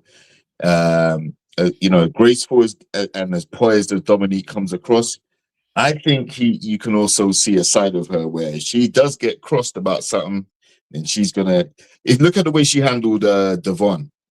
Mm-hmm. She got a side to her where she can snap off, and I don't think Bello wants to be on the receiving end of that. So he's playing it cool. There's a lot of distance between him and Lauren on the couch, and this is the moment that Lauren has actually been talking about. On the way into the retreat, she was talking about Bello. Mm-hmm. So now she's got him alone on the couch. This is her opportunity to really impart how she feels or what she's interested in about him. And it was interesting because nothing really materialized. And his advice to her was, look, stop looking at everybody else and playing it safe. If you see someone you like, let it be known, and then let the cards fall where they may. Don't be so reserved, because you might end up going home. Yeah, you may not get the desired results that you're looking for. I feel like I like Lauren, I really do, but I feel like a lot of the last two or three episodes, I feel like she's been caught up in her own ego. I feel like that's the reason why she's all around the YouTube streets giving these dissertations and going back and forth with people. I feel like it could even be the reason for her podcast. And nothing wrong with that, by the way, Lauren. I haven't really watched very much of your podcast, but it's fine that every season we see there's going to be some castmates from Ready to Love that are going to go gun-ho and start a podcast about their experience and go episode by episode, as long as you realize that in 15 minutes there'll be the next season. Just as long as you realize that, okay? Ron, what did you think of this scene? Yeah, I just thought it was a great conversation, and it was a conversation of chase. Like I said, if you're not willing to choose a man in real life, like you don't choose men. Like some women that don't choose men. I know, especially in Detroit. I know some women that say, yo, I don't want a man, but if a man came in and he wanted me so bad and he's bought his shoes and he's calling me every day and he's doing that, then I'll give in eventually and he'll win me over and I'll get the guy. It can't happen in Ready to Love. You have to choose somebody. They have to choose you because of because of the way the voting is. And that throws some women off. And you can't play it cool. You actually have to make a choice of men. And some women have never really had to do that. They never had to choose a man. A man has always chose them, And there were 3 men that chose them. The men have fought to win her over, and that's the guy she chose, and that's the way it was. Wrong show. This is not the Bachelorette. This is Ready to Love game show, and you gonna get voted off if you don't choose to. And that's what Bella was saying. Bella was saying, okay, well, you never came up to me and put no full press or choose or said this or this, and I don't. So I'm not gonna drop my connection for you off no words. We ain't seen no action. We ain't seen you really dial into a guy or somebody that you wanted. You better, Right. if you don't choose, the choice will be made for you by us to get rid of you. And he gave her a good warning and things of that nature. But it's so hard to jump in last minute. But it can be done. It can be done because I saw it in our season with Liz. Because after David did his debacle with Liz, Oh yeah. I was trying to think. I was trying to think with Liz. Yeah, oh, that's right. Because Liz called me and Liz said, "Okay, David did this and that." I said, "Yo, Liz, okay, well, like Jason. Well, I said, well, you better get on it. Like you can sit here and get eliminated because David is not. He didn't turn out to be who you thought he was, whatever, for you. But you mean not get ahead of the devil, David, right? Yeah. You know what I mean? And then, you know what I mean? She thought that was her say off in the beginning. It didn't turn out the way she wanted it. So she called me. We having a 2-hour conversation because that was my friend. And I'm like, you got to put on your big girl panties and go get your man there because he's already got connections. And you got to go out there and really go for him. And she did. And she ended up getting them. Right. So, right. yeah, but she had made that decision. They already had a little connection, but she made the decision to say, hey, okay, I can't wait for him. I got to go out there and go get him. I got to go say, I want this man. I got to flirt. I got to put it on there and I got to be real about it. And she was all those things and that could work. But if she don't got it in her, you know what I mean? It is what it is. And Bella said, if you don't come at me like that, there's no in the world I'm giving up any of my connections for you. Right. Yeah. It kind of felt that way. Anything else you want to add to that, JR? No, I mean, I pretty much said everything I need to say. The comment about boost her fame, that makes sense. You know, she's the first one to get on the podcast and, you know, maybe use the momentum from the show to boost the viewership or whatever. But I haven't necessarily seen her go out her way to get connections. And I haven't heard her mention too much about a brand or any career aspirations after this. Yeah, well, she already has a career here. She's in real estate. She's a realtor, and if anything, you know, boosting your growth on your social media pages will also help in that aspect of whatever you're doing. It doesn't have to necessarily be a brand as we typically perceive it with influencers that are being sponsored by other brands, but that could be as well though, because once you grow your social media page 10,000, 20,000, 100,000, right? I think what I can agree with though for sure is what Jaguar says. Mr. Jaguar, he says she put in no effort and was haughty from the get-go. That's what I saw too, Mr. Jaguar. That's absolutely what I saw. That may not be what her motivation was, but that's what I saw from the edited clips. That's what I saw. And that's what I feel. So, and some women do it that way. They size up the other women, and they go, "Okay, well, I ain't afraid of any of these chicks." Blah blah blah, this and this and that. And they think that's gonna save them. No, you're gonna have to get a connection with the men. Like sizing up the other women, that ain't how this is gonna go down towards the end. Men are gonna pick who's into them, and it's just how it goes on this show. And she's starting to figure that out. Like, it's because you feel that you maybe have a status or something above some of the other women that are left. That's not the picking. You're not picking the order of yourself. The men are gonna pick, and the men are gonna pick off how they feel. And like I said, and it's always been that way. Ready to Love dudes have sent some of the prettiest women home without a blink of a hat. It ain't gonna save you. You gotta make a connection.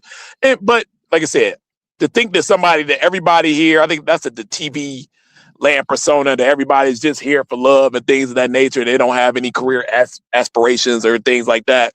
Or no, everybody had, different motives and stuff like that. That was a bonus, or that was two things could be true type of situation. But yeah, they are fully aware that they're on TV and people are watching, and people are buying brands and things of that nature, and we're in a social media era where everybody's aware of that. I think, the other thing we forget about social media or even being on a internationally televised show, though, too, is a lot of the people that are going to come on here are going to have their own sense of identity, pride, and even ego. And I say that because sometimes the ego gets in the way and you want it to look a certain way. You want to preserve your image. You want to be the it girl or the it guy. And those are the kind of vibes that I feel like I'm getting from Lauren. Like I said, it could be something different. We're missing a lot of the scenes that are cut out. We're missing a lot of the dates. We don't know what these people talk about in the privacy of their home during the taping of this show. I don't know, but that's what I feel. But we'll move forward in the scene with Cardi and Ashley, right? JR? Got it right? Yep. Ashley, thank you for helping me with that. Okay. Wow. Ba ba ba boom. Okay, that's all I can say. Woo. Body. But anyway, so Cardi decides he wants to take Ashley on an adventure, and he brings out his hoverboard, right? And he's trying to show her how to ride the thing. Now, mind you, it seems like she's never ridden it, and even though she's a physical trainer, he ends up with his hands. I'm like, you know what? Dating has gotten to be a little much for me because I can never. I'm like standing, I'm clutching my pearls. Like, what? What are you doing, bro? Get your hands out my arms. And Cardi's clutching some crack right there, boy. Oh goodness. Well, I'm gonna let you move. I'm gonna let you take over. What do you see in this scene? What do you see? What do I listen? Well, I can barely see Cardi's hand. It's so deep. Yeah. But no, I think Cardi thought this would be a cool date, and came up with a nerdy gadget, the unicycle thing. It's they have them over here on, like, it's actually a legit vehicle you can race on or whatever. Okay. But like when we were talking about the dates with the cornhole, there was no guy that stepped behind and kind of guided the lady how to throw it or anything like that. I think this was Cardi's attempt to do something like that. Yes, I think so. Demonstrate the hoverboard, and then he knows she's no good at it. She got no balance. The core strength isn't there for it at the moment. So if he can put her on the board, cop a few fills, and then try and guide her a few feet, and make it seem like she's accomplished something, then that might endear her to him a little bit. Yeah. All right. So you say the hand, half his hand is missing. Okay, Ryan, your turn. What is your take on this scene? I mean, if Cardi get eliminated next, he won. He's the winner of the show to me. Because this girl is so beautiful, and her. Oh yeah, she came out looking good. Yeah, he got a good little feel thing on the TV. Something he can live on. But it's so funny. I remember with Chef from my season used to be like, he said, he used to be like, yo, when it's our turn for elimination, the male time to eliminate a female, you can do whatever you want. You can grab the ass, you can do this, you can do that. When it's they try to eliminate, you can't do nothing. You whisper wrong, and it's a problem. You do it. You give her too long of a hug, it's a problem. You're perfect. Mm-hmm. Oh my goodness. So yeah, he was. Is this the way men think? You guys still think like you're in high school from the sounds of it. No, it's just the way the show is. Like, it's male elimination. So yeah, he's like, I can get away with it today. We got to send a woman home. She ain't about to get mad at me right now. You know what I mean? Everybody's on their P's and Q's. The women are. He used to be like, yeah, when it's male elimination time, we got to eliminate a girl. Your phone don't stop ringing. Girls blowing you up and stuff like that. He said, when it's women's time to eliminate a man, you don't get no phone calls. It'd be crickets. And that's what throws you about the show every season. I always remember that. And I'm like, what is really going on here? Okay, I need to put a more respectful picture up right there with the nip. No, never mind the nips. Okay. Well, What? What do you got to say? What do you got to say? I was gonna say he actually used both hands to cut the booty He as did. well. He did. I happened to catch I happened to catch right. His other hand is on his way. Oh, trust me, he got a Right. full. He got Exactly. So that's what I mean. That's why I think there's a level of intention there, because not only did he have one hand, but he also grabbed with the other hand too, and then Second lifted her up and all these other different theatrics. wondering, you made me think of something. I'm just wondering, when Cardi was first learning how to ride his hoverboard, did someone help him like this?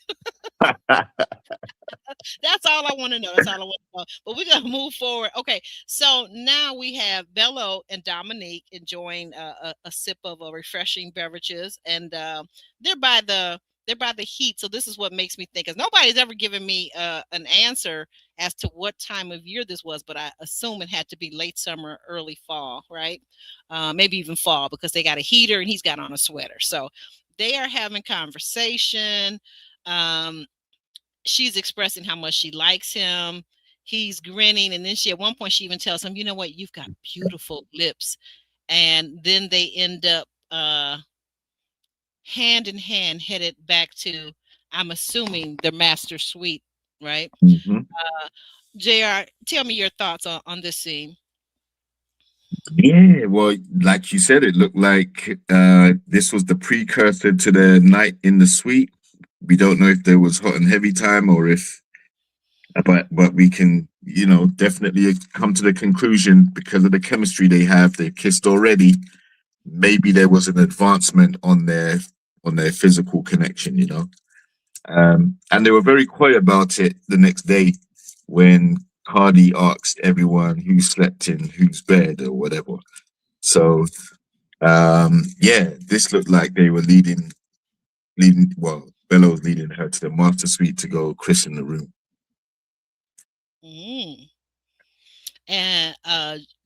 And Ron, what were your thoughts? Do you see them really connecting, and she's making sure to stay on top of her man?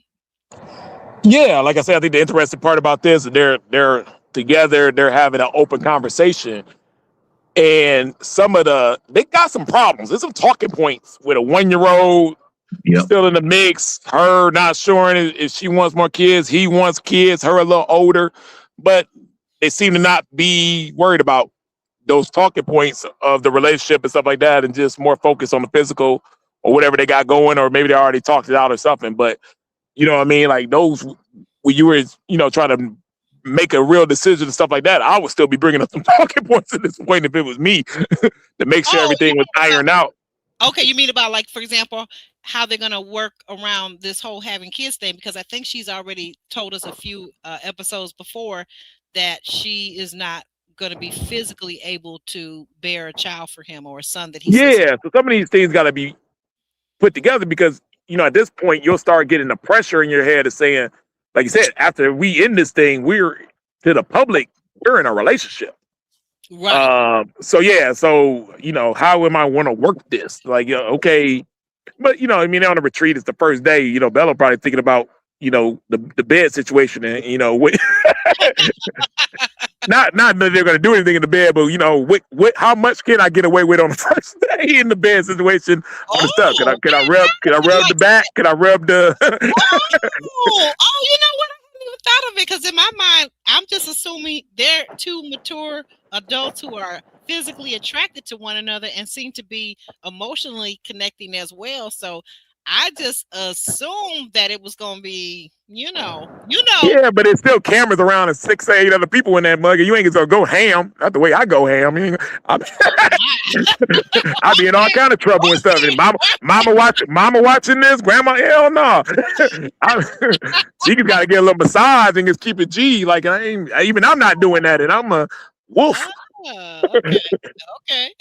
Yeah. Okay. That's a thought. I never thought of it that way. Go ahead, JR. Also, I would say Bello, based on the fact that he does have a 1-year-old and the circumstances about how that child came about, he he may be someone who is down for whatever very quickly when he gets alone with Dominique. But the other glaring thing is the faith, the fact that he's Muslim or whatever. When he was on I think he was in a conversation with Ashanti. He said, she said one of the fears that she has is that he might try to convert her or whatever. And he said, no, listen, it's just for the kids. He wants to make sure his kids are grown up in the religion as well.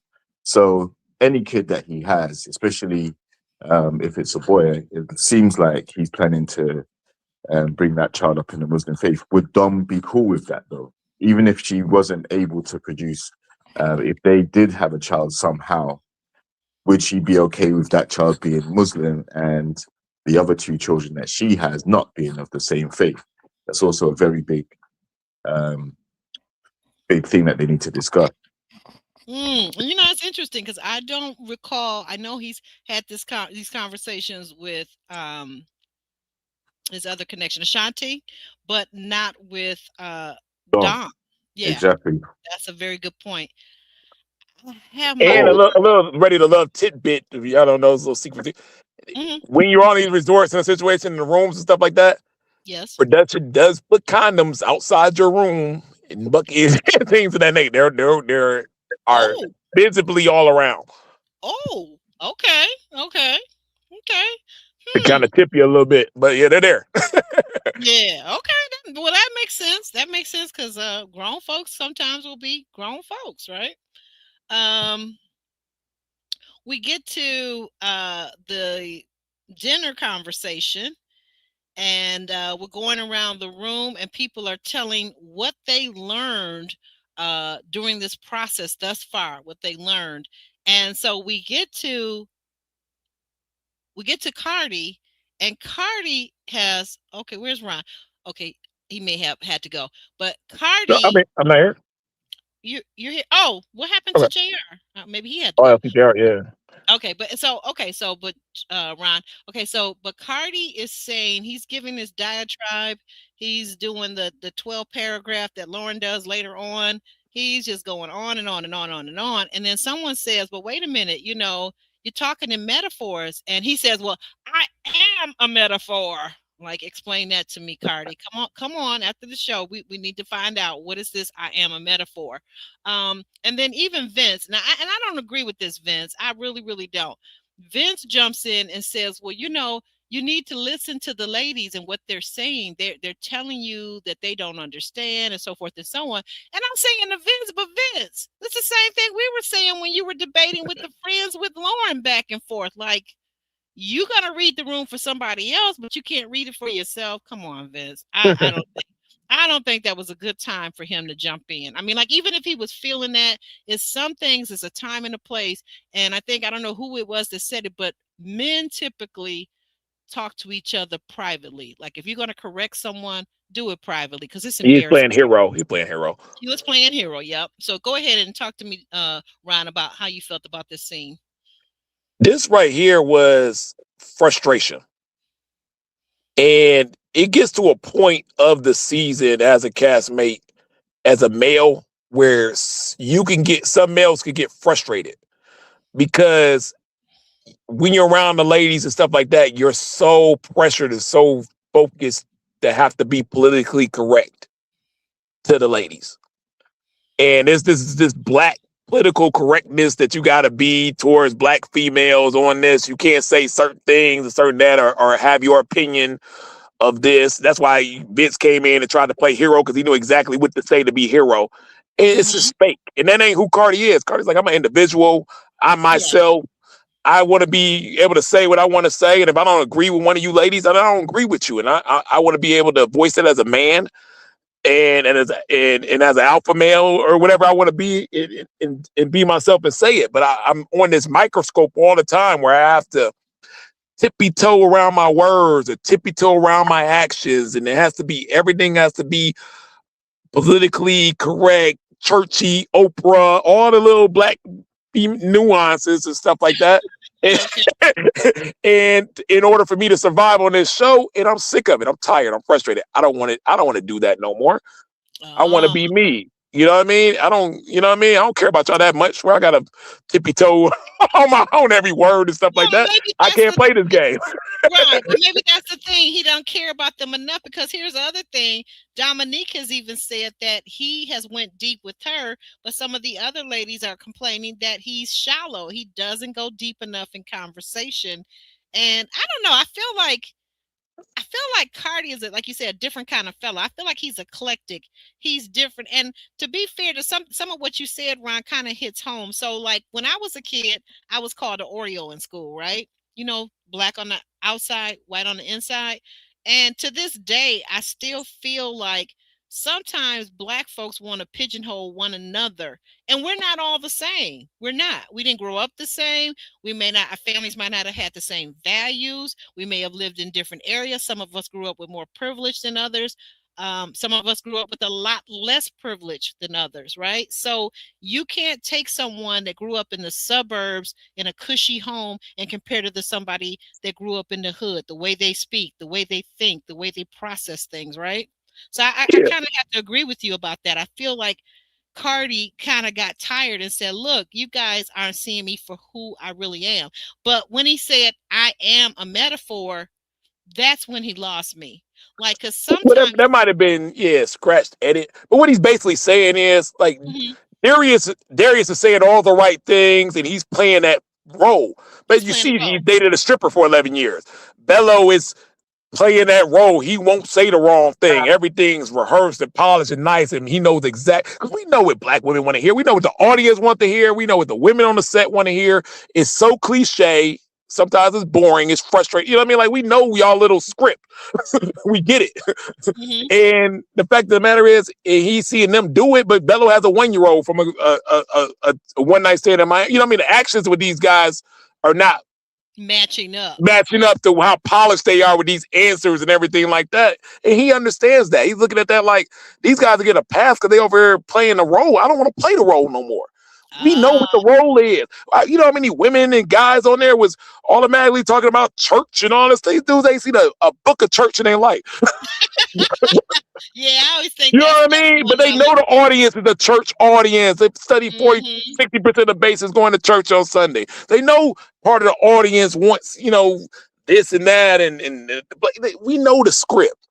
But the script is boring sometimes. I hate a cliche black script. I do. It's boring. You be like, it's almost like when Chris Rock's joke said, like, man, you had one of those boring cliche black bourgeois parties and stuff. He's like, man, sometimes I want to invite a couple crackheads in for entertainment. Oh my Spice it God. up a little bit. Spice it up a little bit. Okay, Yeah, like, it's boring. It's like, everybody's playing that role, that DC, so Washington, DC role. so what is Vince playing? What is Vince doing in this scene by Just going in sees him messing up and says, okay, I got the attention as the guy who would do this, but I can get some of that attention off me and swing it over to him if I come here and play hero. Oh, okay. I see. Throwing it over to him to be eliminated. Yeah, JR. that's an elimination move. Yeah, Yeah, that's yeah, elimination. What about you, JR? definitely seemed like a distraction tactic. Like Mm. get some heat off Vince for a while. And also Cardi now is in the situation that Devon was in when he got flustered at the date with Shannon's friends, with Dominic's friends, sorry. Like now we're seeing the frustration. I think it's because nothing is working. You just spent your first night in the retreat. We didn't actually see him pair up with anyone. Oh, there was a hoverboard. There was a hoverboard. Yeah, but that didn't go nowhere because Let it we go already nowhere. know that. Well, we can safely say that there's a high chance Darius and Ashley shared the room together. So, Yeah. yeah, like Cardi's probably sitting back now, looking around, like, wait a minute, I have no connections. So, out of frustration, he just kind of went against the grain a Oh. little It's bit. frustrating. Yeah, Nothing frustrates a man more than Mhm. sleeping alone when everybody else sleeping with somebody else. Even if Ooh, nobody's doing anything sexually, but gets in another, you know what I mean? Like, that's like you getting a suite in Vegas and you sharing it with your homeboy, your homegirl, and you sleeping in the bed and they bring somebody in and they having it, and you just listening in, not to the sexual, but to their conversations, to their laughter, to them having a good time, and you got to sleep alone. That bed get real lonely when you know other people is in other beds and you sitting there by yourself, and it could be frustrating. You'd be like, Oh, cause all I'm right. like, I'm sleeping with somebody. I don't, Not I mean, not welfare. Mm. I don't I'm know. I knocking don't. on some doors. I'm finding out who ain't got a cuddle buddy tonight. Knock knock. You know what? No, you not, Ron, because you're too picky. You are not. You would not do I that. You still would don't want not. to sleep alone when I know other people are sleeping with other people. Well, what Even if I get with a homegirl and we get like, yo, I just want to cuddle up with you, have a nightcap and talk. I have my clothes fully on and stuff like that. I just have a little conversation and stuff. I'd rather do that than sleep by myself, about? knowing Okay, if other people are all everybody else cuddled is. up and having, you know what I mean, and sleeping together in a retreat. It looks so lonely. Like to be doing that. I'm looking forward. Now you brought up a good point, Ron. I'm looking forward to on this next week. I'm looking forward to seeing if we find out who else cuddled up and partnered up with other people because I don't Mhm. think that Bello and Dom were the only one. I really do not believe that. Like Steve, it seems like may have slipped out with maybe Donna. I don't know. I'm not really sure, but something's going on. But so then we move forward to uh Ashante, right, JR? Yep. Mhm. Okay, Ashante and Bello, in which Ashante now, guys, is Bello's other connection besides Dom. They go out and they have a talk. They pull each other to the side and they have a talk outside. And she's telling him, she says, I feel like that if we were to get together, I know you're Muslim and I just don't have a faith at all. I just try to live a good life and be a good person. But I feel like down the road that you would come to me and you would change and you would want me to become Muslim, also. What did you think about her perspective on the whole religion thing with Bello, JR? It's a valid concern, you know. How would it look like in real life with them having different faiths? And Bello basically said, nah, you know, he wouldn't change her, but uh, his faith he wants to impart on his children. So, um, and she said, you know, she likes the fact that they vibe and they around everything else. Mm-hmm. But again, that is very important because if he's of one particular denomination, the child's of a denomination, the same denomination as him, then she's gonna feel like she's the odd one out, you know, and there may be some pressure on her if they were to try and make it work to convert as well, which is something she does want to do. So I think it's a very valid concern that she had. Yeah, Uh, yeah, it is. It mm. is. but But he again, is he mhm, having the same conversation with Dominique? that That's the thing. that's what we would all like to know. But right now, while he's having this conversation with her, he's also putting in and trying to convince her that that's not how he operates. That he would not try to convert her or get her to convert to his faith. Ron, what did you think about this interaction and conversation? I think he was telling the truth. Hmm. I think that I've seen couples where they had different faiths, and this is fine. Um, but the problem is this: he is going to want to convert the kids, and if they did have a kid, you're not going to tell a woman that's carried anything for 9 months in her belly what that kid's going to be and what it's going to do. You're not going to have the power to make that decision all the time.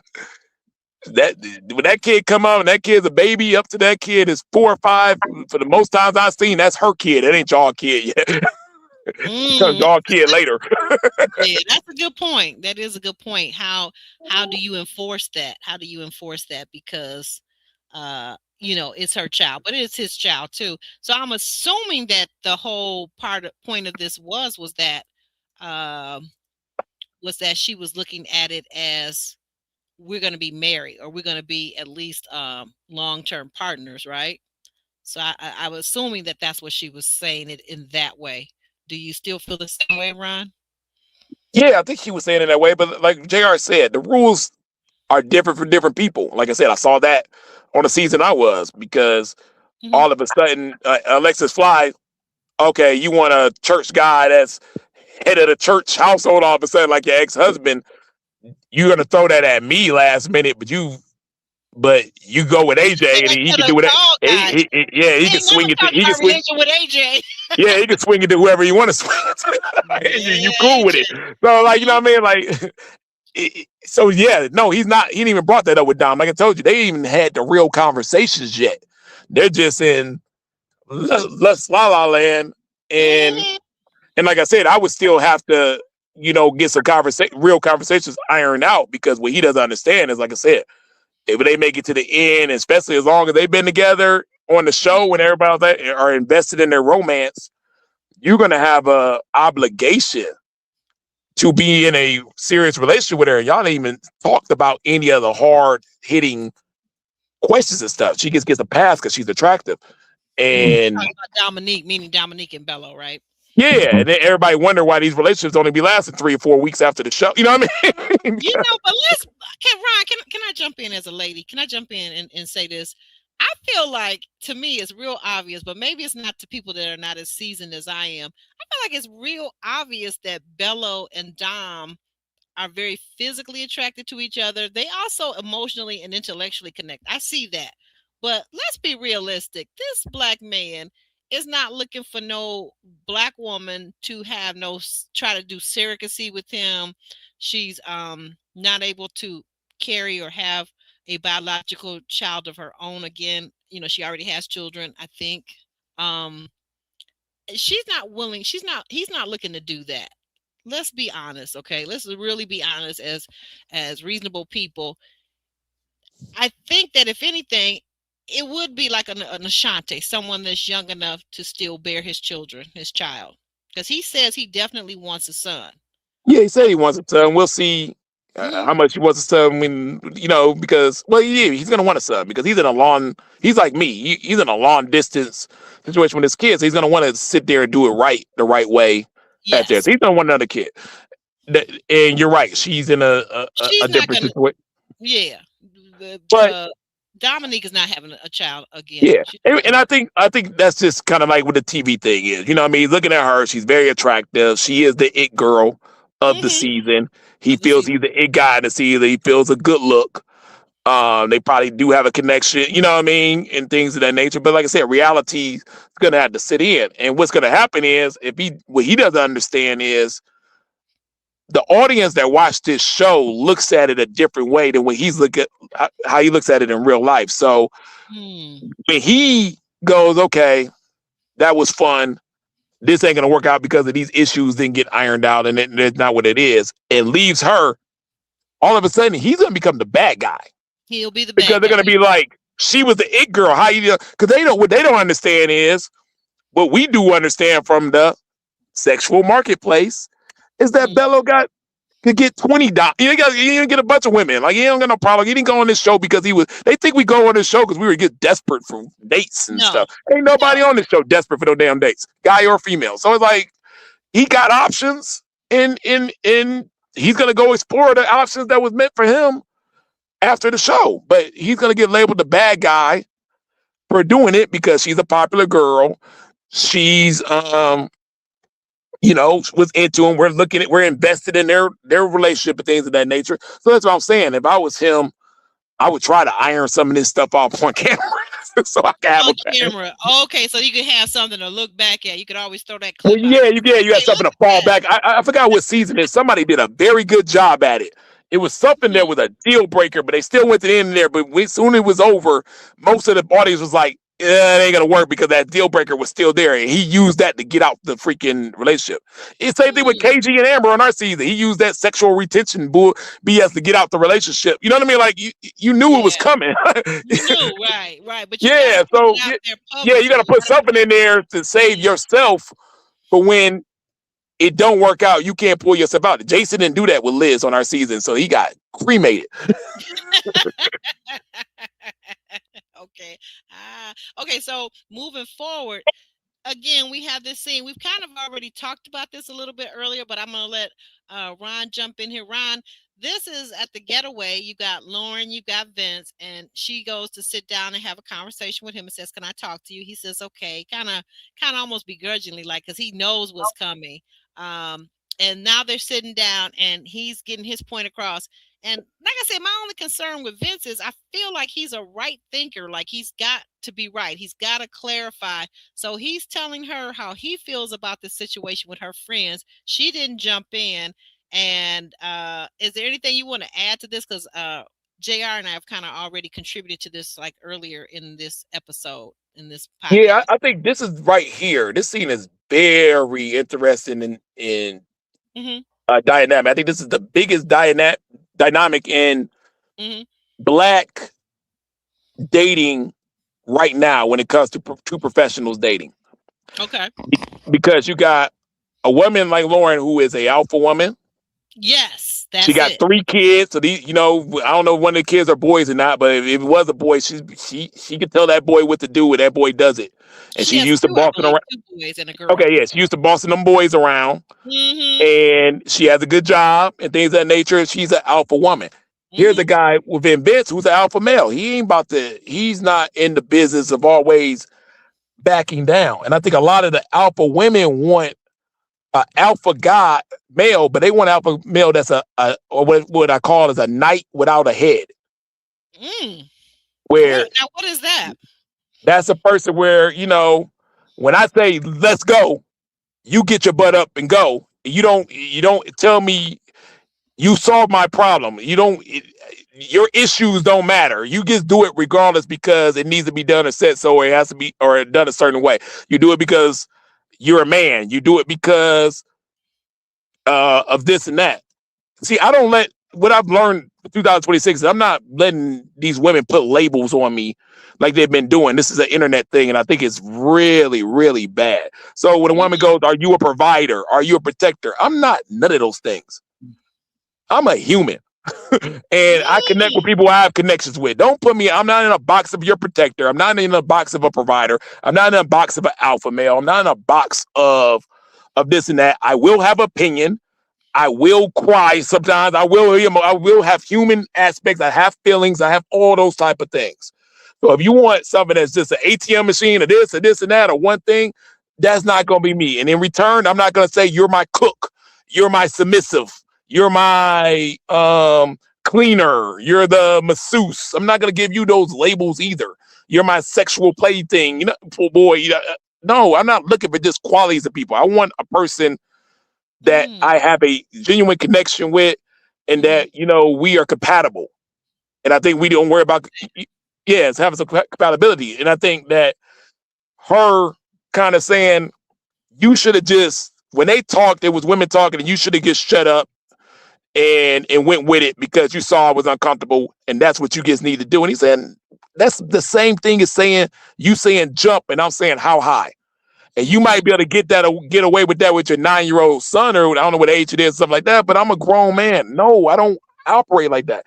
To get that type of safe place for a man to always move like that, you got to be a wife. I've seen dudes say, "Oh, my wife say that, and then I got to handle it a certain way." But that's how you get to that type of safe place. We handle wives like that. We don't handle dates and girls. We're not going to guess. We're going to ask why. We're not, a wife, if she goes, let's go. I might not ask why, or my wife said it. That's enough. Right. But if I can't say my wife said it, I can't put a title on it, then I'm going to be like, why we got to go? Or what's going on? Or what's this and that? And a lot of women don't want to hear that back talk when it's time, when they feel a certain way and they're emotionally on this. And they don't want to hear your reasoning or issue. They're going A to B, and they want you to be on that plane on level, and they forget anything in between. And a lot of men are not made like that. They got questions. Why I got to do this? Why is that? Why did they get away with not being accountable for the questions they were asking me? But then I got to be the bigger man every single time because you said so. It's basically what he was telling her. Right. And he's right. He's pointed out the double standard between what they were allowed to do and how they were doing him and how he was just trying to respond back. He pointed out that double standard. I agree. Yeah, and she's looking at him as men as provider, protector, male alpha. And he said, no, I'm human. I felt a certain way when they kept doubling down on me, and I had a human reaction to it, and I should be allowed to have that. Okay. You know, I guess, and you know, this is interesting. I'm really finding out a lot about myself in this new year. You bringing up something. So for me, growing up, because I saw my father be that alpha male, but also that strong, silent type. I kind of understand now what you're saying, Ron, about men today have more of a voice. Okay, I get that. And I kind of see where maybe this is what he was talking about, right? Yeah, And she we doesn't like. we get forced sometimes to shut up and dribble by alpha women, and it don't fly well all the time. If you Because here's the problem: there is a guy she can say, "Oh, you should have just read my social cues and shut up." Right. Like But a that's the divine guy y'all don't want. It's a guy that says yes to everything. That little simp dude, you know, the wimpy. That y'all want the headless knight, to be the alpha male. Y'all don't want the headless knight to be the wimp because it's too easy. He's the headless knight to everybody, and then you don't feel special. You don't get your validation. But when these alpha women love to tame an alpha male just for a couple seconds, this and that. It's a validation that, okay, I know he don't budge for a lot of people, but I made his ass get up.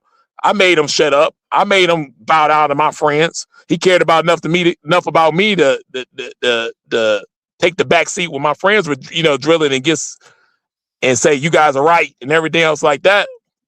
And they get off on things of that nature. So men gotta be real careful with some of this biting. You know what I mean? It's a slippery slope. And I just think it's one of the biggest dynamics in black dating right now, where you have these successful women with kids and alpha males dating, and it's a power dynamic. A pin right there, Ron. Just 1 second. I know I'm interrupting you. I'm sorry. No, go for it. But I think you just hit on something though too, is that when you have a woman that's already a mother, already raising male children, right? Sometimes that woman may feel or believe that she's gotten so used to instructing boys that she feels that she can use that same energy to instruct a man, and that just does not work that way. I used to see my mom do it all the time when the guy she dated with my little brother. You know what I mean? She's treating them like the kid. Like, and some of the guys went for it. And I'm looking at these dudes like, I would never. But if you're the way they try to control black men, like black men feel this control factor. We feel it from white society and men. We feel it from a sexual presence of us we feel like we're always trying to get controlled, and it almost feel like sometimes our women try to control us in a box too, where, hey, don't talk back to black women, you gonna be they gonna not like you, and you gonna be that. It gets so frustrating sometimes where we just want to be human, we just want to have our own opinion, we want to agree to disagree, we want to be able to be ourselves and things of that nature, and not have to bite your tongue or darken your light or your shine, or not be able to talk back, or not be able to defend yourself. He was just defending himself. Like, I want a right to defend myself. I don't care if it's a woman or a man, whoever it is. Okay. That doesn't make me sassy. Doesn't make me less of a man. It doesn't make me less masculine. It doesn't make me anything but human. Okay. All right. I think you proved some of your points very well, Ron, and I appreciate that. Like I said, I think especially I can definitely see the mother-son romantic dating correlation. I can see that. We go forward, and we are at a activity with Dom, with Cardi, and with Shannon, and there's some other people on the other side, some other men. They are decorating these little JR, help me out. The little pots, right? They're decorating and they're coloring them, and they are made so that they can give them to their connection here at the retreat at the Getaway, right? Any thoughts on this scene, JR? Well, I can see what they were trying to achieve with this kind of date. You make a plant, put it to your connection. It's a way of marking your territory or showing interest. Showing interest, yeah. Yeah. I think also, Yeah, go Oh, ahead.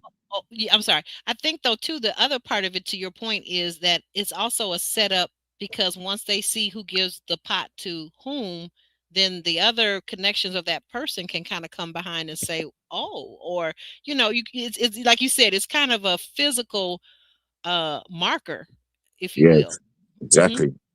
So it's interesting to see how people react when they see their connection being given a gift right in front of their face. You know what I'm saying? Yeah, And yeah, also, if someone setup. ends up with two plant pots, what if that happens? Two, three, maybe four. Exactly. Hmm. What if Dom ends up with all the pots? Exactly. So she is the it girl this season. Exactly. Oh, So I'll send you a mess. I'm gonna get you. I'm gonna get you, but thank you for sticking around. I need your help. Yeah. So, any comments on this one, Ron? Or do we move along? We're almost at the end.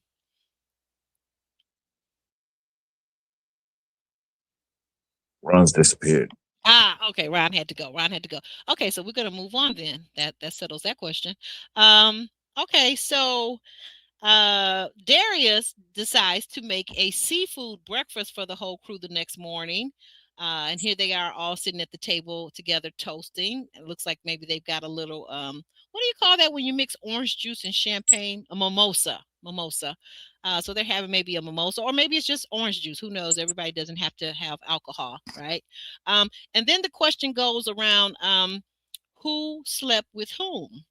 And when we get to Dominique and Bello, Bello was very reserved, and so was Dominique. Dominique said, "I slept in my bed that I chose," and left it at that. It's like a woman, a lady doesn't kiss and tell. What did you think, Jr.? Yeah, Bello and Dominique were very quiet about what took place. And also, Bello better not have any champagne in his orange juice because I don't think that's something Oh, his Muslim. faith allows him to do. Yeah, Oh, yeah, but yeah, yeah. I forgot about that. You but got he a may good not be point. practicing. I don't know, but Hmm. he can be. But It's maybe just orange juice in a fancy champagne glass. yeah, it could be just some Minute Maid or something like that. Not but the Minute Maid. We'll give a shout out to Minute Maid. Minute Maid, come over here and sponsor us. Anything else? but yeah, so they were very quiet, and that was an awkward silence. You know, It I, was. there was no kissing and telling, and they didn't want to divulge anything. And I Mm-mm. think that's also smart. You know, It was. Hmm. keep their connection strong by not necessarily letting other people know what they did, because that could also allow one of them to fall down in the pecking order and be up for elimination. Hmm. So, but that was very glaring, very telling. It Everyone was. else, I think, was pretty chilled because I don't think, Well, Vince other did than say that he was looking for his girl Donna. So I don't know. Like I said, if yeah. Donna So and Steve snuck off, we where did don't she know. yeah, exactly? Where did she sleep? Exactly. That's a Hmm. very very good question. That's why we got to tune in next week to find out. Because uncle, cousin, brother Tommy, he came back and said, "Hey, you know what? Guys, ladies, it's been nice. It's been real, but I gotta take the guys out, and we gotta decide who is going home. Single, Hmm. single. What do you think? Who? Tell me again. Who do you think may be going home of the ladies? So my first pick was Lauren due to not having any connections. Then Shannon. I think she tried to have a connection with Steven this episode, uh, Hmm. pull him away from his conversation with Donna, sit down with him, put her legs across his lap, also playfully in the bedroom while he was on his phone. I think she jumps in the bed and starts fooling around with him like that. So but I think it's going to be between Lauren and Shannon, and possibly Ashante as a dark horse because she, like I said, is not having the same conversations, not really going deep with her or she with them. She don't have any connections at all, Ashanti. So it could be any combination of those three, in my opinion. Mm-hmm. Mm-hmm. Yeah, I definitely see Lauren being up for elimination, not connecting, and I hate to say it because she's one of my faves, but Shannon clutching pearls. It seemed like Darius got really felt very judged. So I'm sure he's going to be bringing that up, that how judged he felt, right? Yep. And he'll be bringing that up with Tommy. So it is to be continued. Guys, we'll be back here at the same time, same place, about 6:30ish Eastern Standard Time, which is 11:30 in the UK. And we want to thank you guys for hanging out. We know you could be anywhere else. Please, if you're here, be sure to hit that like button. Be sure to follow my friend Life is Reality. And we will see you next week, guys. All right.